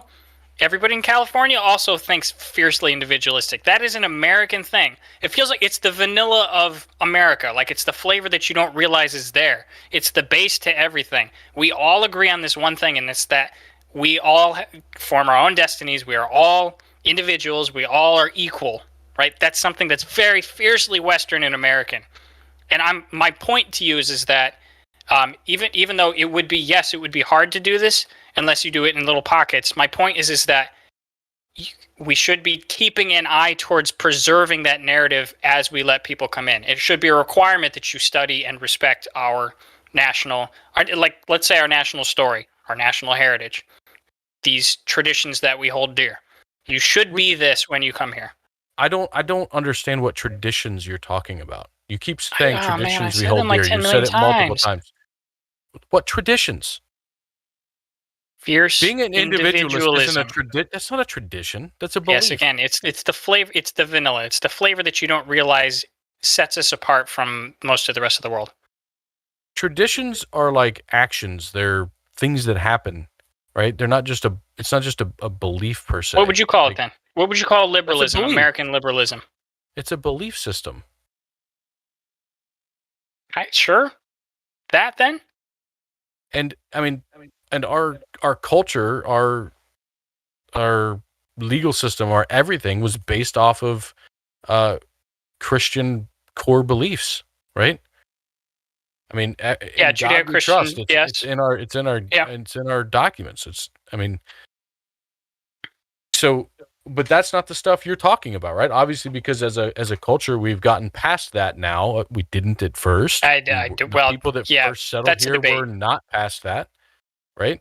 Yeah, there's a debate as to whether we're past that. Our laws were, our judicial system was created within that rubric, and there's argument that it still stands. Like it was couched in a Judeo-moral ethics system, moral/ethics system.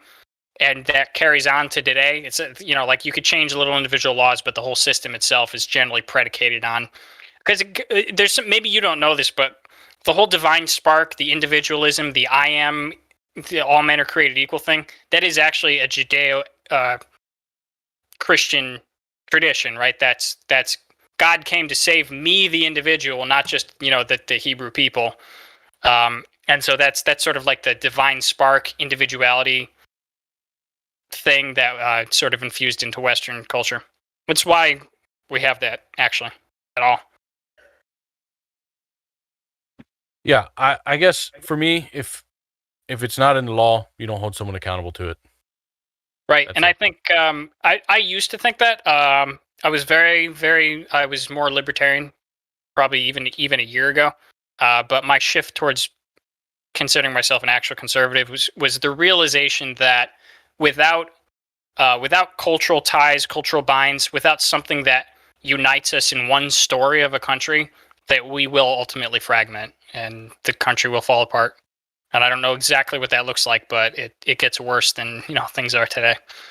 I think that it more applies to your conservative viewpoint at this point, which is, as a conservative, you want things to stay the same. You don't want them to change. You want to, this works. Let's continue on with it, right? And Mhm. in that mindset is also, I think, not necessarily a belief, but kind of a hazing of the acknowledgement, like not really thinking about it as much, that we've constantly changed in the past, and that's how we got to where we are, and we're going to continuously and constantly change going forward. And I'm not saying you don't consciously acknowledge this, but it's a subconscious and an unconscious thing where it's like, no, this is our culture. It needs to stay the same in what it is because it's the best, when that isn't how we got here in the first place, and that's not how we're going to get to the future. Okay. All right. Well, maybe there is something better out there, but I haven't seen it yet. Right? I haven't seen something better than considering every person an individual equal before the law. Right? I haven't seen anything better than that. I've seen a lot of systems that subvert that and turn into like million-person genocides. There are some, like, again. So a conservative generally disdains change, right? Obviously, that's in the name. That's who we generally are speaking, right? It's we know a bunch of those, right? We know a lot of conservatives. There are people who generally say, this is the way things are, I want it to stay. I'm not talking about temperamental conservatism. I'm making a very specific point about some of like the things that matter.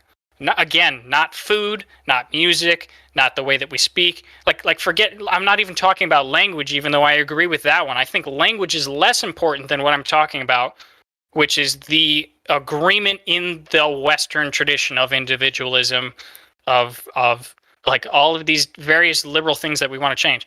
And it's like it's interesting because you're not agreeing with me, but at the same time, like if I were to ask you which of these fantastic things that we are would you want to change from here? Like would you rather that you're okay with change because you're not a conservative? Would you rather we stop being feminist? Yes, yes or no? Do you want to stop being feminist as a nation? Would you culturally prefer that we moved away from feminism? And I mean feminism as in like the way that it's embodied, not crazily. Like we think women should vote, we think women should have equal rights, we think women should work if they want to, decide their own life just like men. Egalitarianism, basically. Let's say that. Would you prefer to be less egalitarian? Stop and let me ask you a question. Go ahead. Are you asking? You're saying, would you prefer this over this over this? Tell me all five. No, or I'm just going to go through a couple things, right? Because like you're pretending that there's things that you apparently wouldn't mind changing. Like it's like I don't know, man. It's a big experiment. We should just let people come in and see, like which one wins out. We've changed before. We can change again. Okay, which one are you willing to change? Would you rather stop being egalitarian? Okay, so hold on. Before I answer this, and I will answer all your questions here, just because it'll be interesting. You're acting like I have a crystal ball and know what we should become. Like I have a solution for what is wrong. But I assume we something do is know wrong. what we are now, so I can ask you questions about that. So if you would have gone back, 80 years and said, or 100, it's 150 years and said, well, should women be allowed to vote? Like, should we get rid of that? Like, people have said no, right? It's they didn't know that it would have been better if we were that way, right? And so you're asking me to have some foresight and knowledge of what is better in the future. I'm not. It's like knowing the answer to a question that I don't even know what the question is yet. No, Right? I'm just asking you the with that question. said, with that said, I'll tell you if I think any of the things that we are now are wrong. But, Yes. But the question you're asking is asinine. Do you think we should stop being egalitarianism? I think men and women should be treated equally. Just specifically, do you think we should stop? Do you think it would be okay if we drifted culturally away from being egalitarianism? I'm trying to answer that fairly because I don't know exactly what you mean by the word by saying that. Like, should we stop? Do you think that we should stop believing men and women are equal?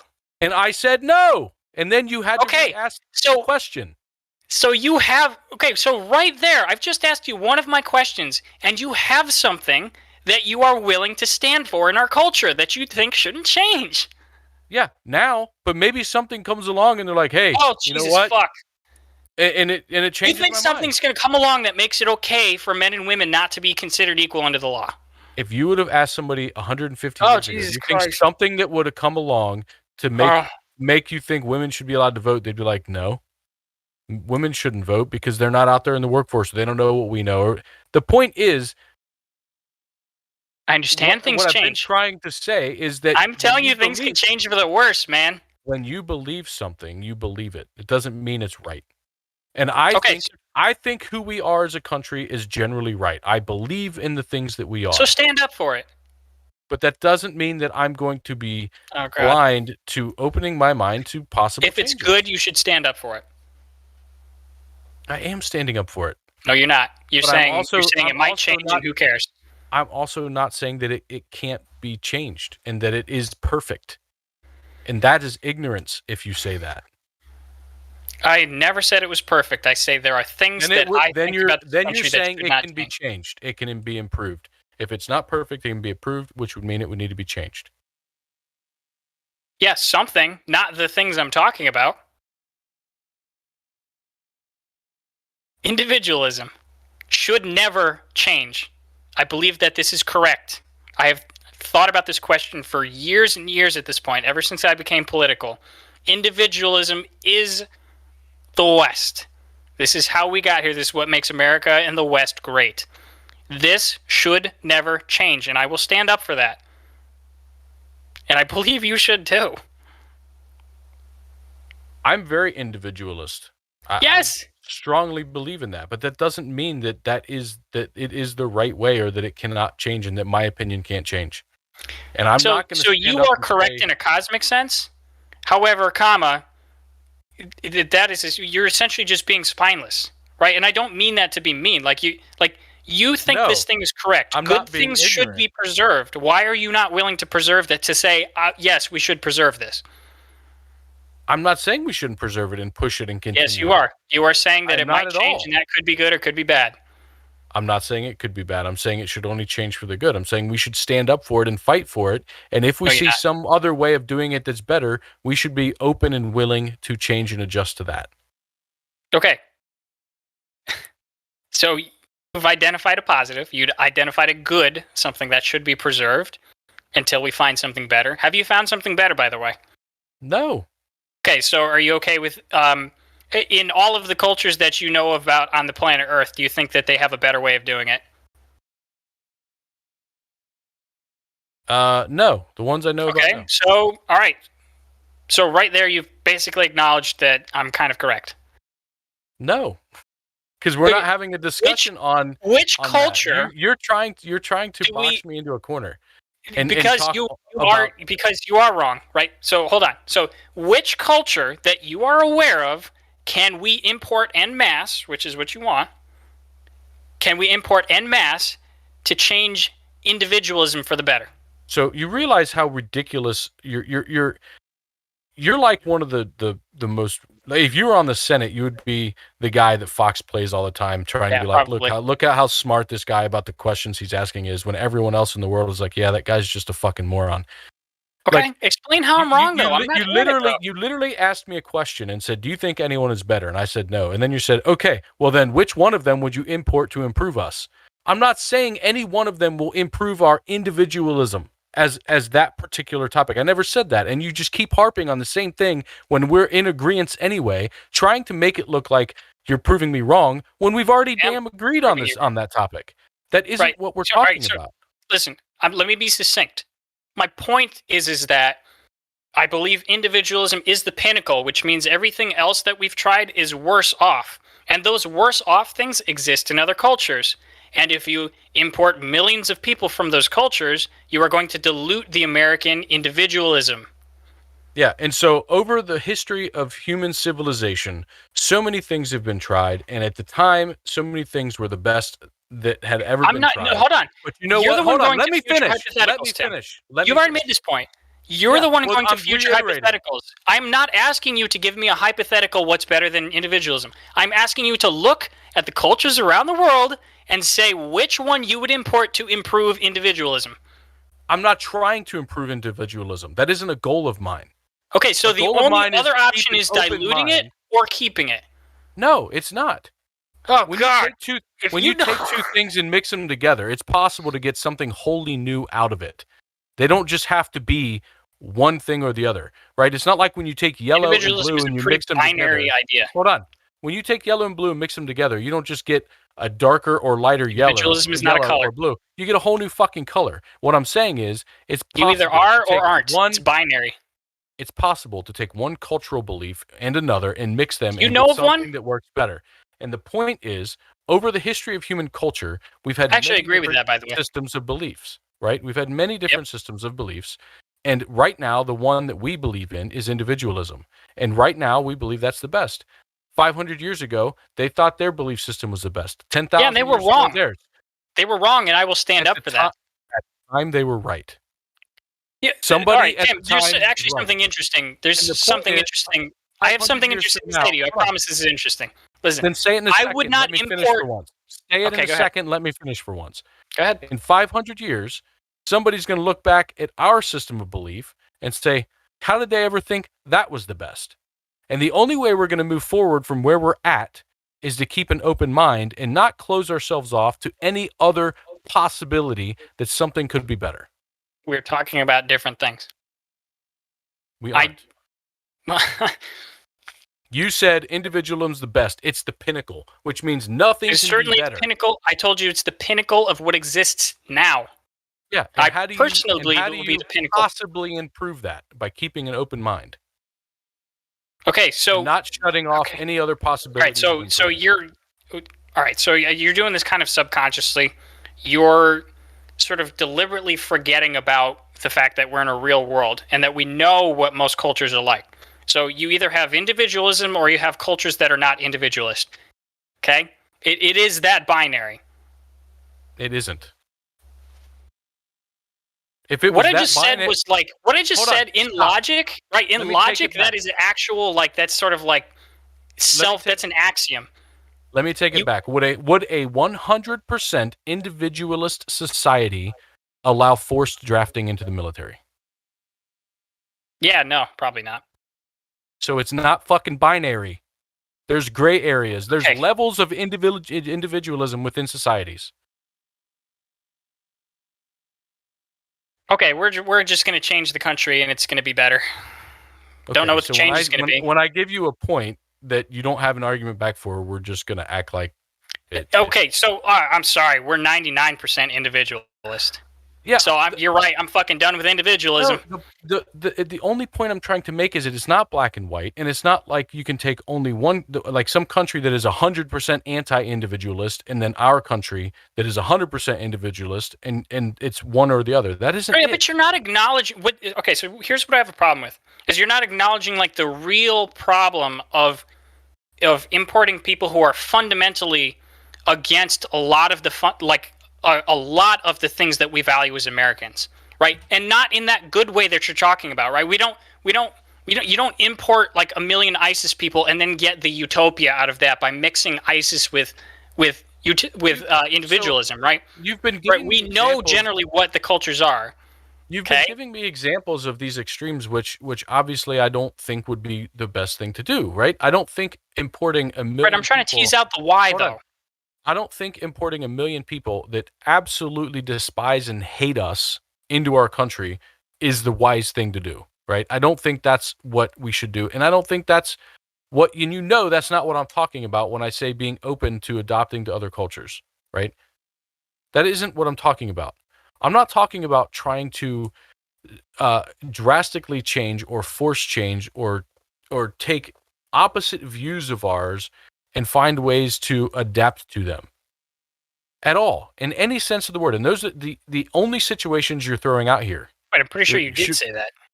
I didn't say that. Okay.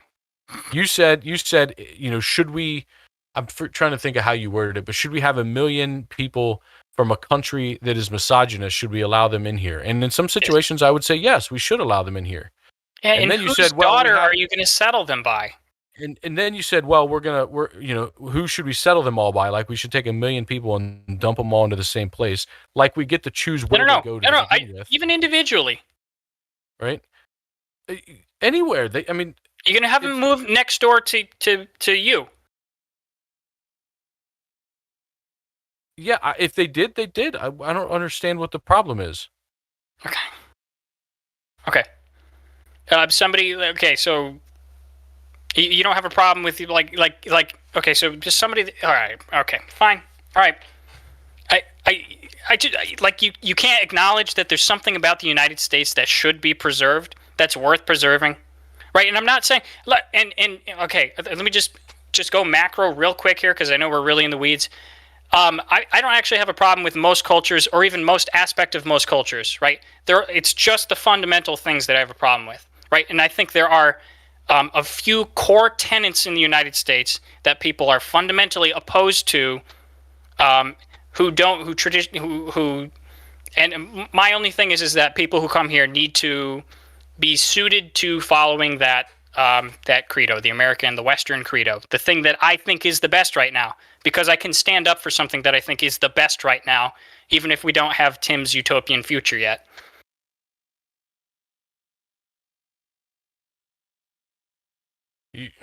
I'm not going to respond to that, dude. All right. Man, we went in on that one. Yeah, we lost viewers for sure. I watched. Yeah, I know. All right, I think it's your turn, actually. That was my topic. I wanted to talk about taxing the wealthy. Yeah, that's right. That's what your background is. Yeah. So there's a few things on it. I'm trying to find the right one I want to start with. Let me start with this one. I thought this was interesting, more than contentious or discussive at all. But it shows how complicated the U.S. tax law was and has become. So in 1913, this is a while ago, right? 1913, that was back before we 100 years, vote, yeah. So things change. Yeah. Actually, yeah. Anyway, so 400 pages was the U.S. tax code back in 1913. Looks like sometime in the 1939 to 45 range, it bumped up a lot. Went from 500 to 8,000 pages. That seems like a pretty big increase. Yeah, World War II. Yeah, and then in 1984 to 1995 is the next big increase. It goes from 26,000 pages to 40,000. And so we're currently at 72,530 pages. And that was in 2011, so I'm sure it's more now. But it shows you how complicated the tax law is at this point. And because of that, some of it's required, right? You have new things happening. You have people taking advantage of situations that you have to then put a law. Cryptocurrency, you've got new situations, the internet, like a whole bunch of stuff comes out. Yeah, new business methods and styles, technologies, right? Things that didn't exist, whole classes of property that didn't exist, so you couldn't tax it. There has to, the law then comes in and says, we can now tax the internet trade too, right? For a while, buying and selling on the internet wasn't taxed because there was no law. Right, exactly, that enforced that, right? So I think they didn't even get most of those wrinkles out until recently. I remember Newegg was I think Newegg got sued or something, where they were you were buying parts, and they're like, well, you didn't do the state sales tax on that. It's like, well, okay, I got to. We just had a lawsuit. You owe us money. It was state tax that was right. That was the issue there, because federally you don't have sales tax, but yeah, so state tax from a internet standpoint, like there wasn't any, because how do you know where they live? Where's your place of business located at? If you weren't in the same state, you weren't required to then collect the tax or something along those lines. But anyway, so some of this is warranted from just technology and stuff, but also a lot of it has just been complicated loophole / goal way to tax this and boost that, right? We want to give tax benefits to this industry and tax this industry harder. True. Right? And a lot of these types of things. But to me, it's interesting. Like, that is a very complicated tax code. And if you ever read it, it doesn't need, you could do all this in 400 pages. Huh. I have not read it. I have not read it. Have you? I haven't read all of it, no, but I've read a good chunk of it. Yeah. I shouldn't even say that. I've read a chunk, not a good chunk. A good chunk would make you think I've read 20,000 pages, which isn't true. But I've read a chunk of it, and it's in such legalese and jargon that, like, you go to a page, you look at a tax document, trying to figure out this particular tax issue, and maybe it's 50 pages long, and then you go to a web page that summarizes it in 2 sentences and makes all right. Well, if it's not in legalese, all of those billionaires that we're about to talk about would just rip it to shreds. Yeah, well, they do already. So that's the point we're going to get to. So let me switch out, and I want to turn that off because I want to make sure I go to the right one here. I would have anyway. So this is what triggered me wanting to talk about this topic, was this tweet that I saw. So Jeff Bezos, who's worth $190 billion, legally paid $1.7 trillion $0 in taxes for 2 years and got a tax credit in 1 year. In those years, his company also paid $0 in taxes. And I was like, man, is that true? Like, did Jeff Bezos as an individual literally pay nothing and actually get a credit? How did that happen? Like, like, I understand some of the loopholes in the tax code that allow businesses to do this. Losses over the years, or I don't agree with them generally, but I understand them. Well, it's you can, if you reinvest the money into your company, it counts as a deduction, and you can. It's ridiculous because it's a profit. I like that. I like it. It's a profit that you made, but you don't end up paying taxes on it. But there's a lot of specifics. We could go through all of them. Anyway, I wanted to look into this a little bit, right? And so I started digging, and I found couple articles about it, but this is the one that I still had pulled up. And it says, here it says in 2007, Jeff Bezos paid nothing in federal income taxes, and his company's stock price doubled, which to me, those are related, but they're not exactly the same. Not exactly. And the reason is, and they mentioned it in here a little bit, but if you own a stock and that stock value goes up double, you're not taxed on it until you sell it. Correct. Right? So if he owns X number of shares of his company and the company doubles in price, he's not taxed on those. It still just matters what he takes home. I mean, they're not. Yeah. So it's what is he making as a CEO? Right. Salary actually paid to him. Getting paid. Right. And then what investments is he selling? Right. So if he is supporting a lifestyle, he's doing it somehow. And so, what is he selling of his investments to be able to support that lifestyle? That counts as income, and then you pay taxes on it. The taxes for sold stocks, bonds, etc., are taxed differently than income, and at a much lower rate when you get to high income levels. So 20% is the capital gains tax for if you make over a certain amount. It's 15% if you make less. He would fall into the over the amount, I would imagine. Right. Probably top bracket. But anyway, so and then in 2011, he actually got paid a $4,000 tax credit. It's hilarious. Right? There's that egalitarianism. Jeff Bezos got paid a tax credit. Yeah. from the government. And to me, this is insane. Like, this shouldn't happen. He is, and I'm not saying he needs to pay more than anyone else, or that we need to tax the rich more. That's not the conversation I'm trying to have here. The conversation I'm trying to have here is that because of the way that the tax code is written right now, you can be close to the richest person in the world, the wealthiest person in the world, and the government will pay you money back because you have lawyers and legal teams and other things that know how to work the system and get you out of all this. But if you're an everyday person making 50 grand or 100 grand a year, you're paying more in tax. Like, you're paying this man money out of your pocket.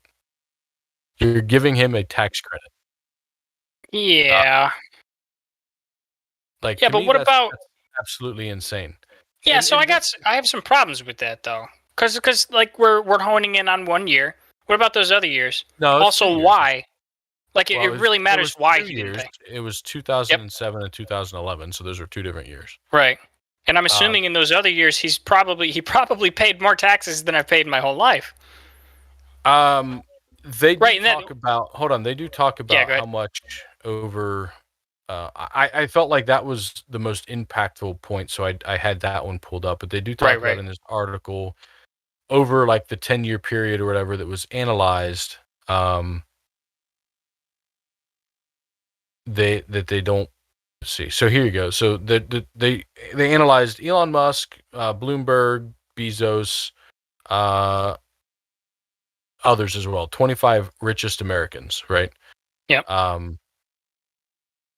They paid $13 billion between the 25 of them, between 2014 and 2018, so a 4-year period. While their net worths increased by $400 billion. And then later on, it goes through these numbers again, and I think it says they paid about here it is. So from 2014 to 2018, the 25 wealthiest Americans paid an average of 15% of their income or wealth, or I'm not sure what that's of, right? I guess that is in of federal, their, right? What's the top I bracket for think federal? I think that is of their wealth. Let me see. Yeah, of their net worth. What's the top bracket? Do you know? Yeah, 36% right now, I think. right. So 39. that's less than half of what we'd expect. It was 39% back then. Well, yes and no. So one of the things that this article is doing is it's comparing wealth, not income, and that's not a fair Interesting. comparison. Yeah. Because so if you were to compare net worth, and it says their net worth increased by 400 million. Yeah, So- that's like stocks and assets. It's anything and everything. So Yeah. if you own a home that's $100,000 home, and it increases to a $200,000 home, I don't know, maybe they build a Starbucks next door, and you don't pay taxes on that, then that would count in this article what they're talking about. That would be your net worth would have increased by 100 grand. So in this case, their companies increased in value, right? The 25 wealthiest people in the world, they all own giant companies and have large stock Right. portfolios and investment portfolios. That's where most of their wealth is, Right. And so that wealth did increase, right? But it wasn't like they got a paycheck for that amount of money. Right. So it's one of those things that's a little misleading. But on the other hand, when you can bypass the tax code in a way, when you're in that situation, because as a CEO, you can expense almost anything through the company. Right. Right. You can live a life on a yacht in jets doing whatever you want, and then the company pays for it. And it counts as expenses on the company's side, and you get tax deductions for it. Right. And so you can forego salary for stock options, which Elon Musk does in a lot of cases. And so instead of getting paid a whole lot of salary, he gets paid in more Tesla stock. Right. Which he won't get taxed on until he Sells. which you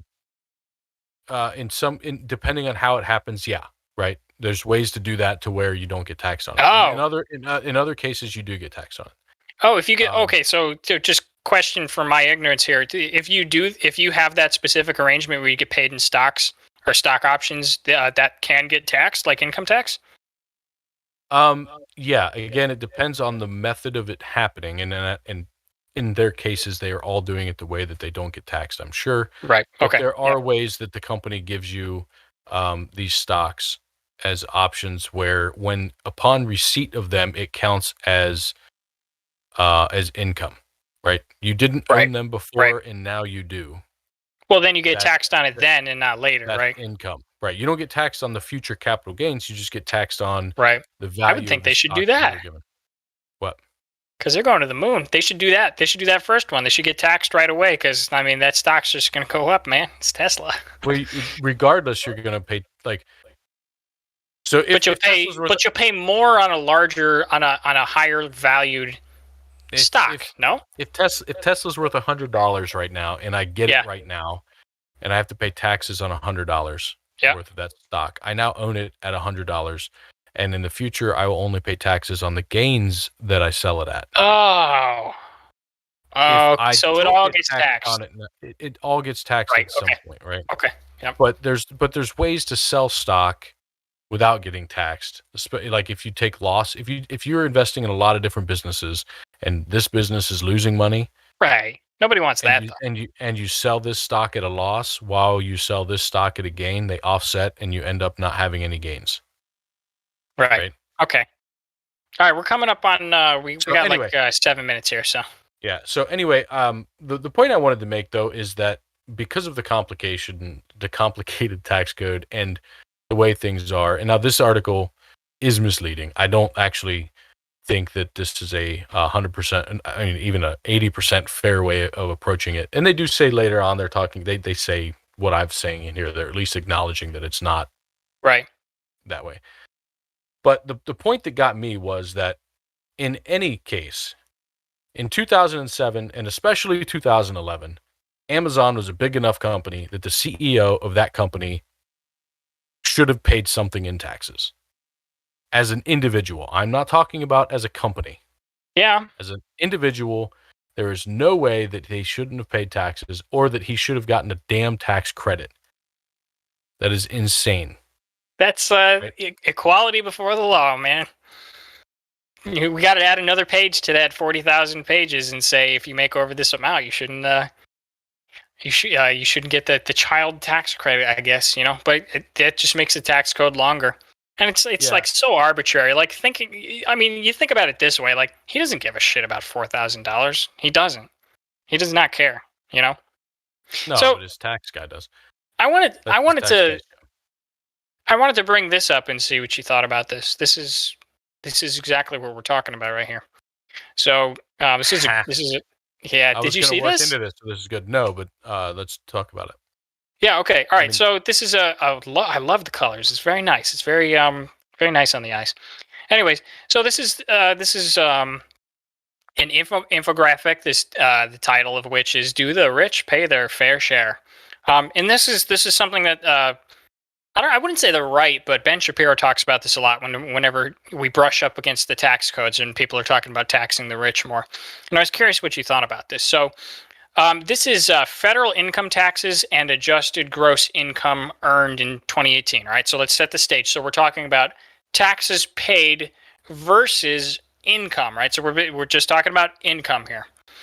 And what you'll see up here is that you've got this is rated by the bottom 50%, the top 25 to 50%, top 10 to 25%, top 5%, top 3%. I'm kind of confused here. 2 to 5%, and then 1%. I'm very confused. Anyways, basically what this boils down to, what this is trying to show us, is that the bottom 50% pay about 3% of the total tax revenue in the United States, right? And then similarly, the top 25 to 50%. That's so confusing. Top 25 to 50%. Whatever. The they make up 19% of the income, and they pay 10%. Then the next bracket up pays 21 or gets 21%, pays 16. Then it's 11 and 11, then 16, 20, and then you have the top 1% earning 21% of the total income in the United States, paying 40% of the taxes. The moral of the story, basically, the rich pay their fair share. They pay a lot of money, right? And I, as a person who identifies as a temporarily embarrassed millionaire who is still in the lower to middle class, I have no problem with that, right? I don't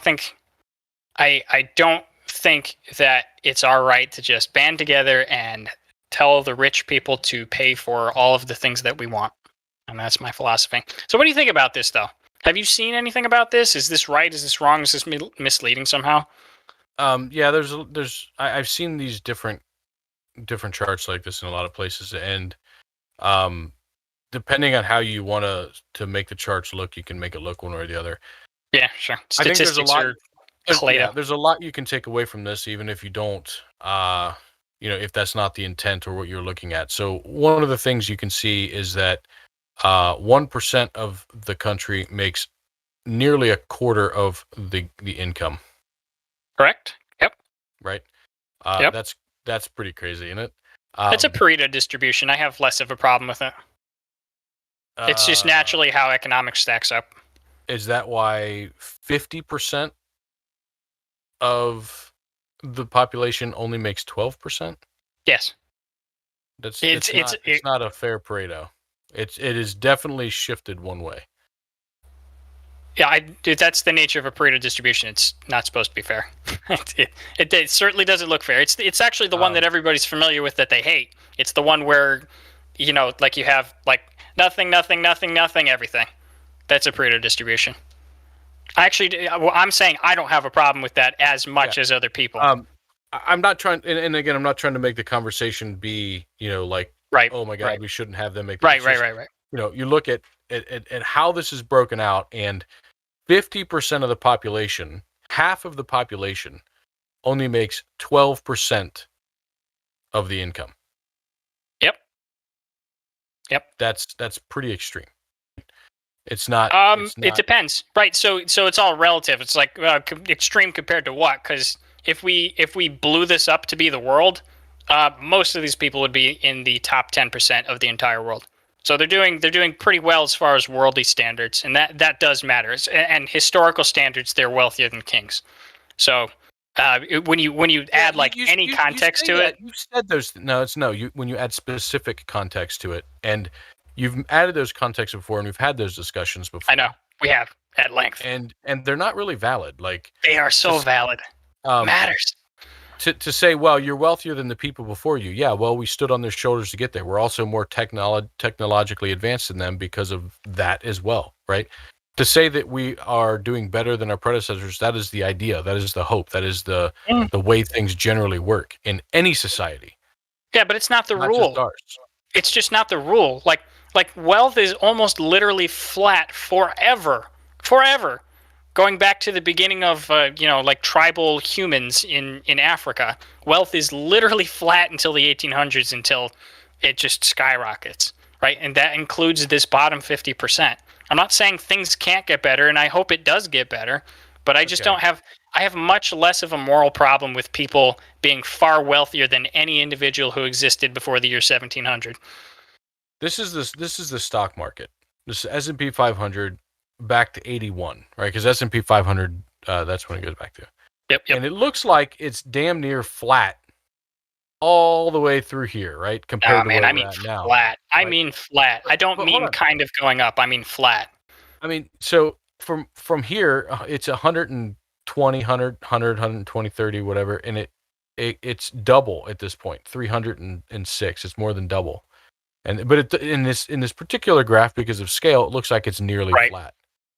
Right? Yeah, but I'm not talking about looks like flat. I mean flat. Yeah, no, it is that. If you go back and look, if you take that scale of that chart and you expand it and you look at just a shorter time frame early in that graph, I almost guarantee you there's a consistent increase in wealth. I'm trying to say that it is a misleading data thing. But anyway, that's not the point of what we're talking about, right? So back to what you're saying. I think it's interesting if you have that still put up. I don't remember exactly all the numbers, but I think it's interesting the wealth differences. And if you look at our tax code, it makes sense why, at least in particular, the bottom 50% pay nearly nothing. And the reason is you're looking at on the high end of that 50%, it's $43,600 income. Yep. Right. The standard deduction is $18,000. So immediately you can chop $18,000 off of that. That is, everybody gets $18,000 of income tax free in this country. If you make $18,000 or less, you don't pay taxes. Yeah. Right. And then on top of that, you have other deductions and other things. But the main thing is the tax bracket for that first bit, I think it's only up to 10,000 though, is only like a couple percent. Right. And yeah. and all the way up until about $40,000 of income, I believe it's like 43,000. I don't have the tax brackets memorized.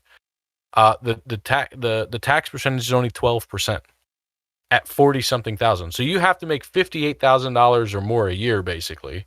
Right. To pay more than 12% in federal taxes.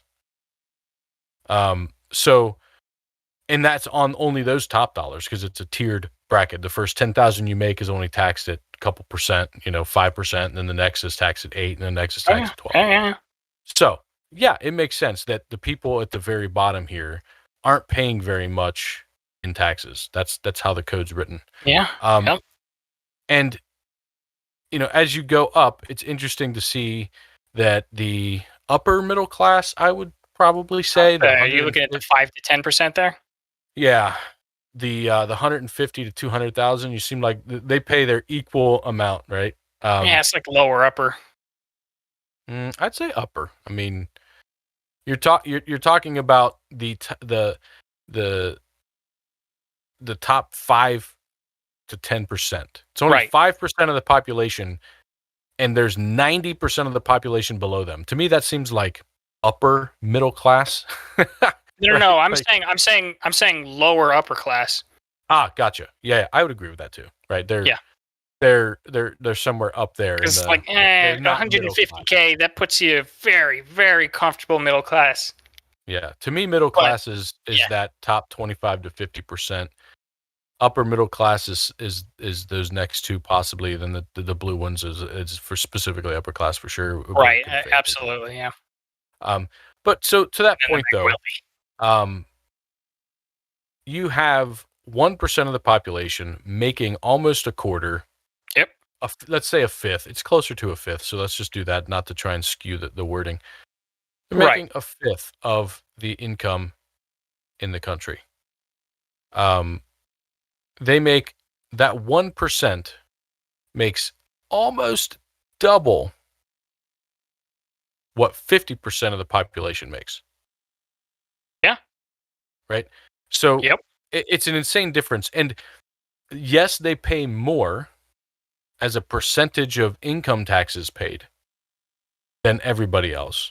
But that's because of how the brackets are set up. So as you get above 400,000, that's when the next bracket goes up. Right. So that hits that hits there. But so if you look at those people, a vast majority of their income is taxed at lower brackets. All the lower tiers exist before they get to that 36% or 32%, whatever they're paying. Right. But when you're making 500 or more thousand, and most of those people are probably making significantly more than 500,000. I shouldn't say most, but a good number of them are. Again, the Pareto distribution says most of the people are stacked up probably all the way throughout the Pareto distribution. Right. So like if you then made the top 1% of the 1%, it would probably look distribution like is consistent. This isn't consistent. This varies because it's based on a non-even distribution tax law. Right. Because there's different tax brackets. Sure. Yeah. But there is. Right. Yeah. Okay. Yeah. We're getting to the minutia, but yes. But anyway. Look, man, I don't have. I know you keep harping on this. Let me pull this up. I had this, and this goes. Go ahead, and then we gotta close out here pretty soon. This goes to the point. I had this. I know. I saw this one too. Right. Go ahead, read it. And it says it's ridiculous how $10,000 could literally change my life and a lot of people's lives. and billionaires could spend it on like a hotel room for one night or some dumbass bottle of wine, right? And It's always so been true. it is true, and let's take out the ridiculousness part because I don't necessarily know that that's true. But it's true that $10,000 could change her life, and that very wealthy people can spend that on absolutely nothing and anything. And you know, this post makes it seem like it's unfair and that it shouldn't be that way. That is the market point of this post. Yeah. And I don't agree with that. I don't think that that there shouldn't be wealth inequality across the board. I do think that the wealth inequality that we have is more extreme than it should be. And if you look at it from a true free market, you would expect to not see that difference in not wealth. Wealth, yes, over time. Income, no. Per se. And I say that because I say that because in a free market, you wouldn't think that one person's output could be so significantly more than another. Their true output. Yeah, well, the one difference there, Tim, that you're not taking into account is that performance returns aren't linear; they're exponential, right? Or I wouldn't say exponential, but they're whatever a Pareto distribution curve is, right? So like when you end up working 80-hour weeks, you're not making double what a 40-hour worker does, right? And I'm being very, general with this, but like an 80-hour worker is not somebody who's making double what a 40-hour worker is. He's making many times more for a good reason, right? Because he's dedicating his entire existence. Most 80-hour workers are not, right? Most 80-hour workers don't make significantly double. Like if you all the single they make way more. All the single moms out there that are watching this podcast that are saying, "Hey, I'm working 3 jobs and I'm working 80 hours a week and I'm making exactly double what I would be if I was working 40 hours a week." Don't take offense, okay? So there are some exceptions, yes. There are but they're not the norm. If they were the norm, they wouldn't be the 1%. Right? That's not the norm. That's the extreme opposite of norm. So it's not just that they're hard work. It is normal. It exists. I don't understand that point. No, you made it sound like by working 80-hour weeks, you will normally, the normal is that you would earn significantly more than someone that worked 40 hours a week. Yes. And that isn't the norm. Yeah, well, my point is and then since I don't have economic data to back this up, my point is, and the point of conservatives who I listen to and that I know and trust is that returns are not linear, right? You don't, like a 50-hour worker doesn't make 20% more than a 40-hour worker, right? Generally, the effort that you put in, right? By the way, effort, skill, know-how, professional, like whatever it is, the thing that makes you better doesn't just give you linear returns. It actually, it's much more of a curve upwards. Like you get much more return for expertise and skill than is linear, right? Because that's just, how it works, Yeah, we can talk about that more later. But anyway, the point I wanted to make about this tweet, just to close that thought, was my view on, and I had this conversation with my cousin the other day, and I wish we had more time to dig into this a little bit because there's some really interesting points made. We took too much time with immigration. We didn't even want to do that today. But the point I wanted to make on this is I actually I'm not against somebody giving up a bottle of wine, an extra bottle of wine compared to my lifestyle, right? To better society when they're that significantly more better off than everybody else, right? To me, it's, when we're talking about what's the fair way to tax, right? Yeah. We've talked about this on stream before, so we don't have to get into it deeply, but the fairest way is to say, here's what it costs to run this country. Here's how many people there are. We're going to divide that evenly. Everybody, you owe this piece, right? We all somewhat benefit from what the federal government does equally, hypothetically, right? The government protects your life with the military the same it protects my life. It's the same thing. Are you advocating for a flat tax? Now, I don't advocate for it, but that's the fairest way to do it, right? If you want to talk fair, True. you True. pay for what you get. That's fair, right? That's free True. market. That's fair. True. That's whatever. Yeah. You pay for what you get. We all get the same benefit. We all pay the same. The problem is if you make $30,000 or $20,000 a year and you owe $15,000 of that to the government, Right. that crushes you. Yeah. Right? Absolutely. You can't do that. Yep. It's not feasible for you. And so fairest from that aspect doesn't necessarily mean feasible or functional. And so we were having that discussion and it was multiple hours long. At the end of the day though, I don't think that you can say they pay a fair share and really say what that fair share is. I mean, because again, it's not necessarily fair. But if you look at how the taxes that one person pays impacts their quality of life versus the other, I think that should be taken into account. It's not everything, and we shouldn't strive for equality, and we shouldn't strive for equity for everybody. But we also need to take into account somebody's advantages and position in life, and especially from a wealth perspective, and how and what's best for society in some ways. Not pure individualism, but some sort of a societal individualism where we do find some balance that's best for Right. the society. Okay. All right. Yeah. So, I mean, I definitely respect that. I obviously come at it a little bit more from. I think it's very important that we respect property rights. That I think less so the. I'm less technically averse to what the left is saying with like, oh, the rich need to pay their fair share, right? Because I am actually in favor of basically what we just saw down there. Like, I think that is probably a pretty good spread for how much you make versus how much you pay. I am opposed to the idea that the rich people's property is something that we can decide how to divvy up among us, right? I think, and I know that's not necessarily. It kind of is what you're doing, but it's not maybe necessarily sentiment of what you're doing. You're just trying to figure out how to, run this country.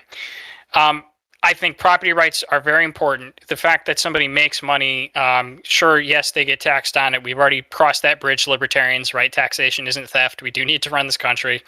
I think the graduated thing works pretty good. We get a lot of tax revenue that way. Rich people don't mind. Some want to pay more, some want to pay less. I think it's pretty even spread.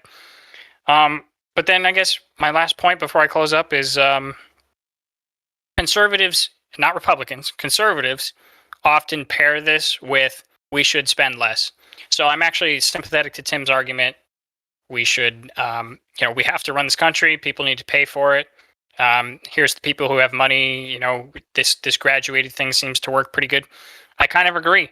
So let's bring the running costs of the country down to something that we can bear instead of first looking at raising the taxes on the rich, I would say. Yeah, maybe we should cut military spending. Ha! Stop it.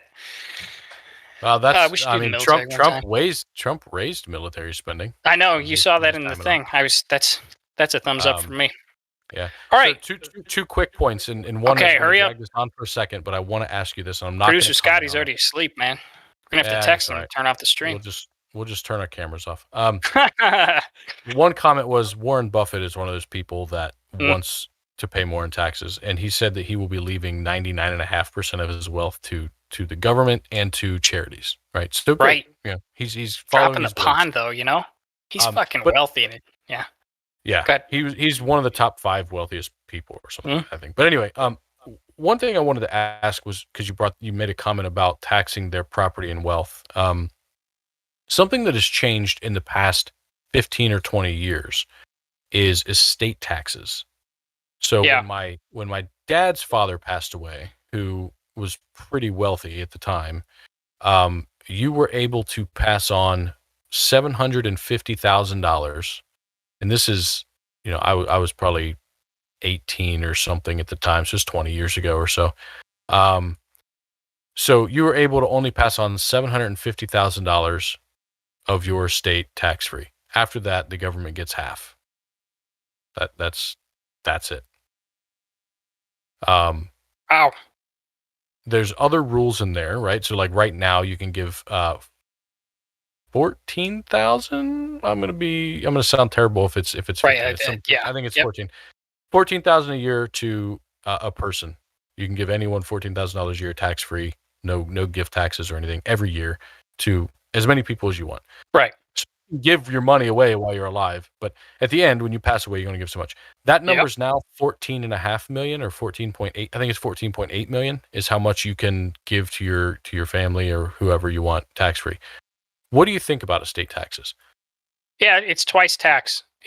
You already taxed that money. I don't particularly care to tax it again. A lot of it is property that's been appreciated. Then you paid sales tax. Yeah, but you never paid tax on it when it got sold. So if I have I don't want to take it too long, but if I have a stock that's worth $100, I buy it at $100. When I pass away, it's worth $1,000, and you're my son, and I give it to you. You get it with it being worth $1,000. Correct. And when you sell that to make a profit, there will be a tax that the government gets. No, that's what I'm trying to tell you. If you sell that the day you get it, you pay no taxes because you inherited it at $1,000. Your cost basis is at $1,000. That $900 gain. I just think normal laws should apply. That's weird. $900 gain never gets taxed. Yeah, okay. That's weird to me. Right. So here's my utopia right here. Right. Generally speaking, the stuff in your estate you purchased, you paid tax on. Your income that you've accrued, you paid income tax on that as well. All of those things that like fall into that normal rubric shouldn't be. It's not the government's fucking job to take that from you or decide whether you can give that to people or your heirs or split it among your family. That's not. I don't give a shit. None of that should be taxed. That's twice taxed. Uncle Sam already got his bit out of that. In those weird cases that you're talking about, where you can inherit something and then sell it right away without getting taxed, I'm all you can for sell it whenever. You can sell it 20 years from now, and you would show that you. Okay, so if you left me, you're telling me that if you left me stocks in your will, I could sell those regardless of the gains without capital gains tax? Yes, except the gains that accrued when you had them. If you got it from me at 1,000 but sold it at 2,000, you would pay tax on the gains that happened while you held it. And it's not just stocks; it's also property. Like if you got a house from me or a car or whatever, when you inherit property, you get it at the. All right. Well, that's my thing. As long as it's not twice taxed, right? If Uncle Sam already got his bit, if he's getting it again, I think that's just greedy. Get your hands out of it. Like it's not your business what people do with their money. Again. Yeah. So you're comfortable. Like you think there should be no estate limit. Yeah, basically, if you have $100 billion, you want to leave $100 billion to your family, it's your family's wealth. Most of the people with that money, you're going to give a lot of it to charity, anyways. But again, that's up to them. That's not up to you. Interesting. Okay. Anyway, I knew we were going to drag on, but I wanted to see how you felt about that one. All right. So I think that's it from us. I had a great podcast. Again, everybody. So next week, Chris is coming back. He's going to be better than ever. He's going to be brighter, clearer, more internet, more everything. It's going to be fantastic. And we're going to get back to hopefully a little bit more structured podcast where we're going to have maybe a couple main segments, a little bit of philosophy here and there. It's going to be fantastic. I'm really excited for it. Chris is really excited for it. I just talked to him today. So, with that, we're again still the Left, Right, and Center show. Hopefully changing soon. We'll see you all next week. Peace.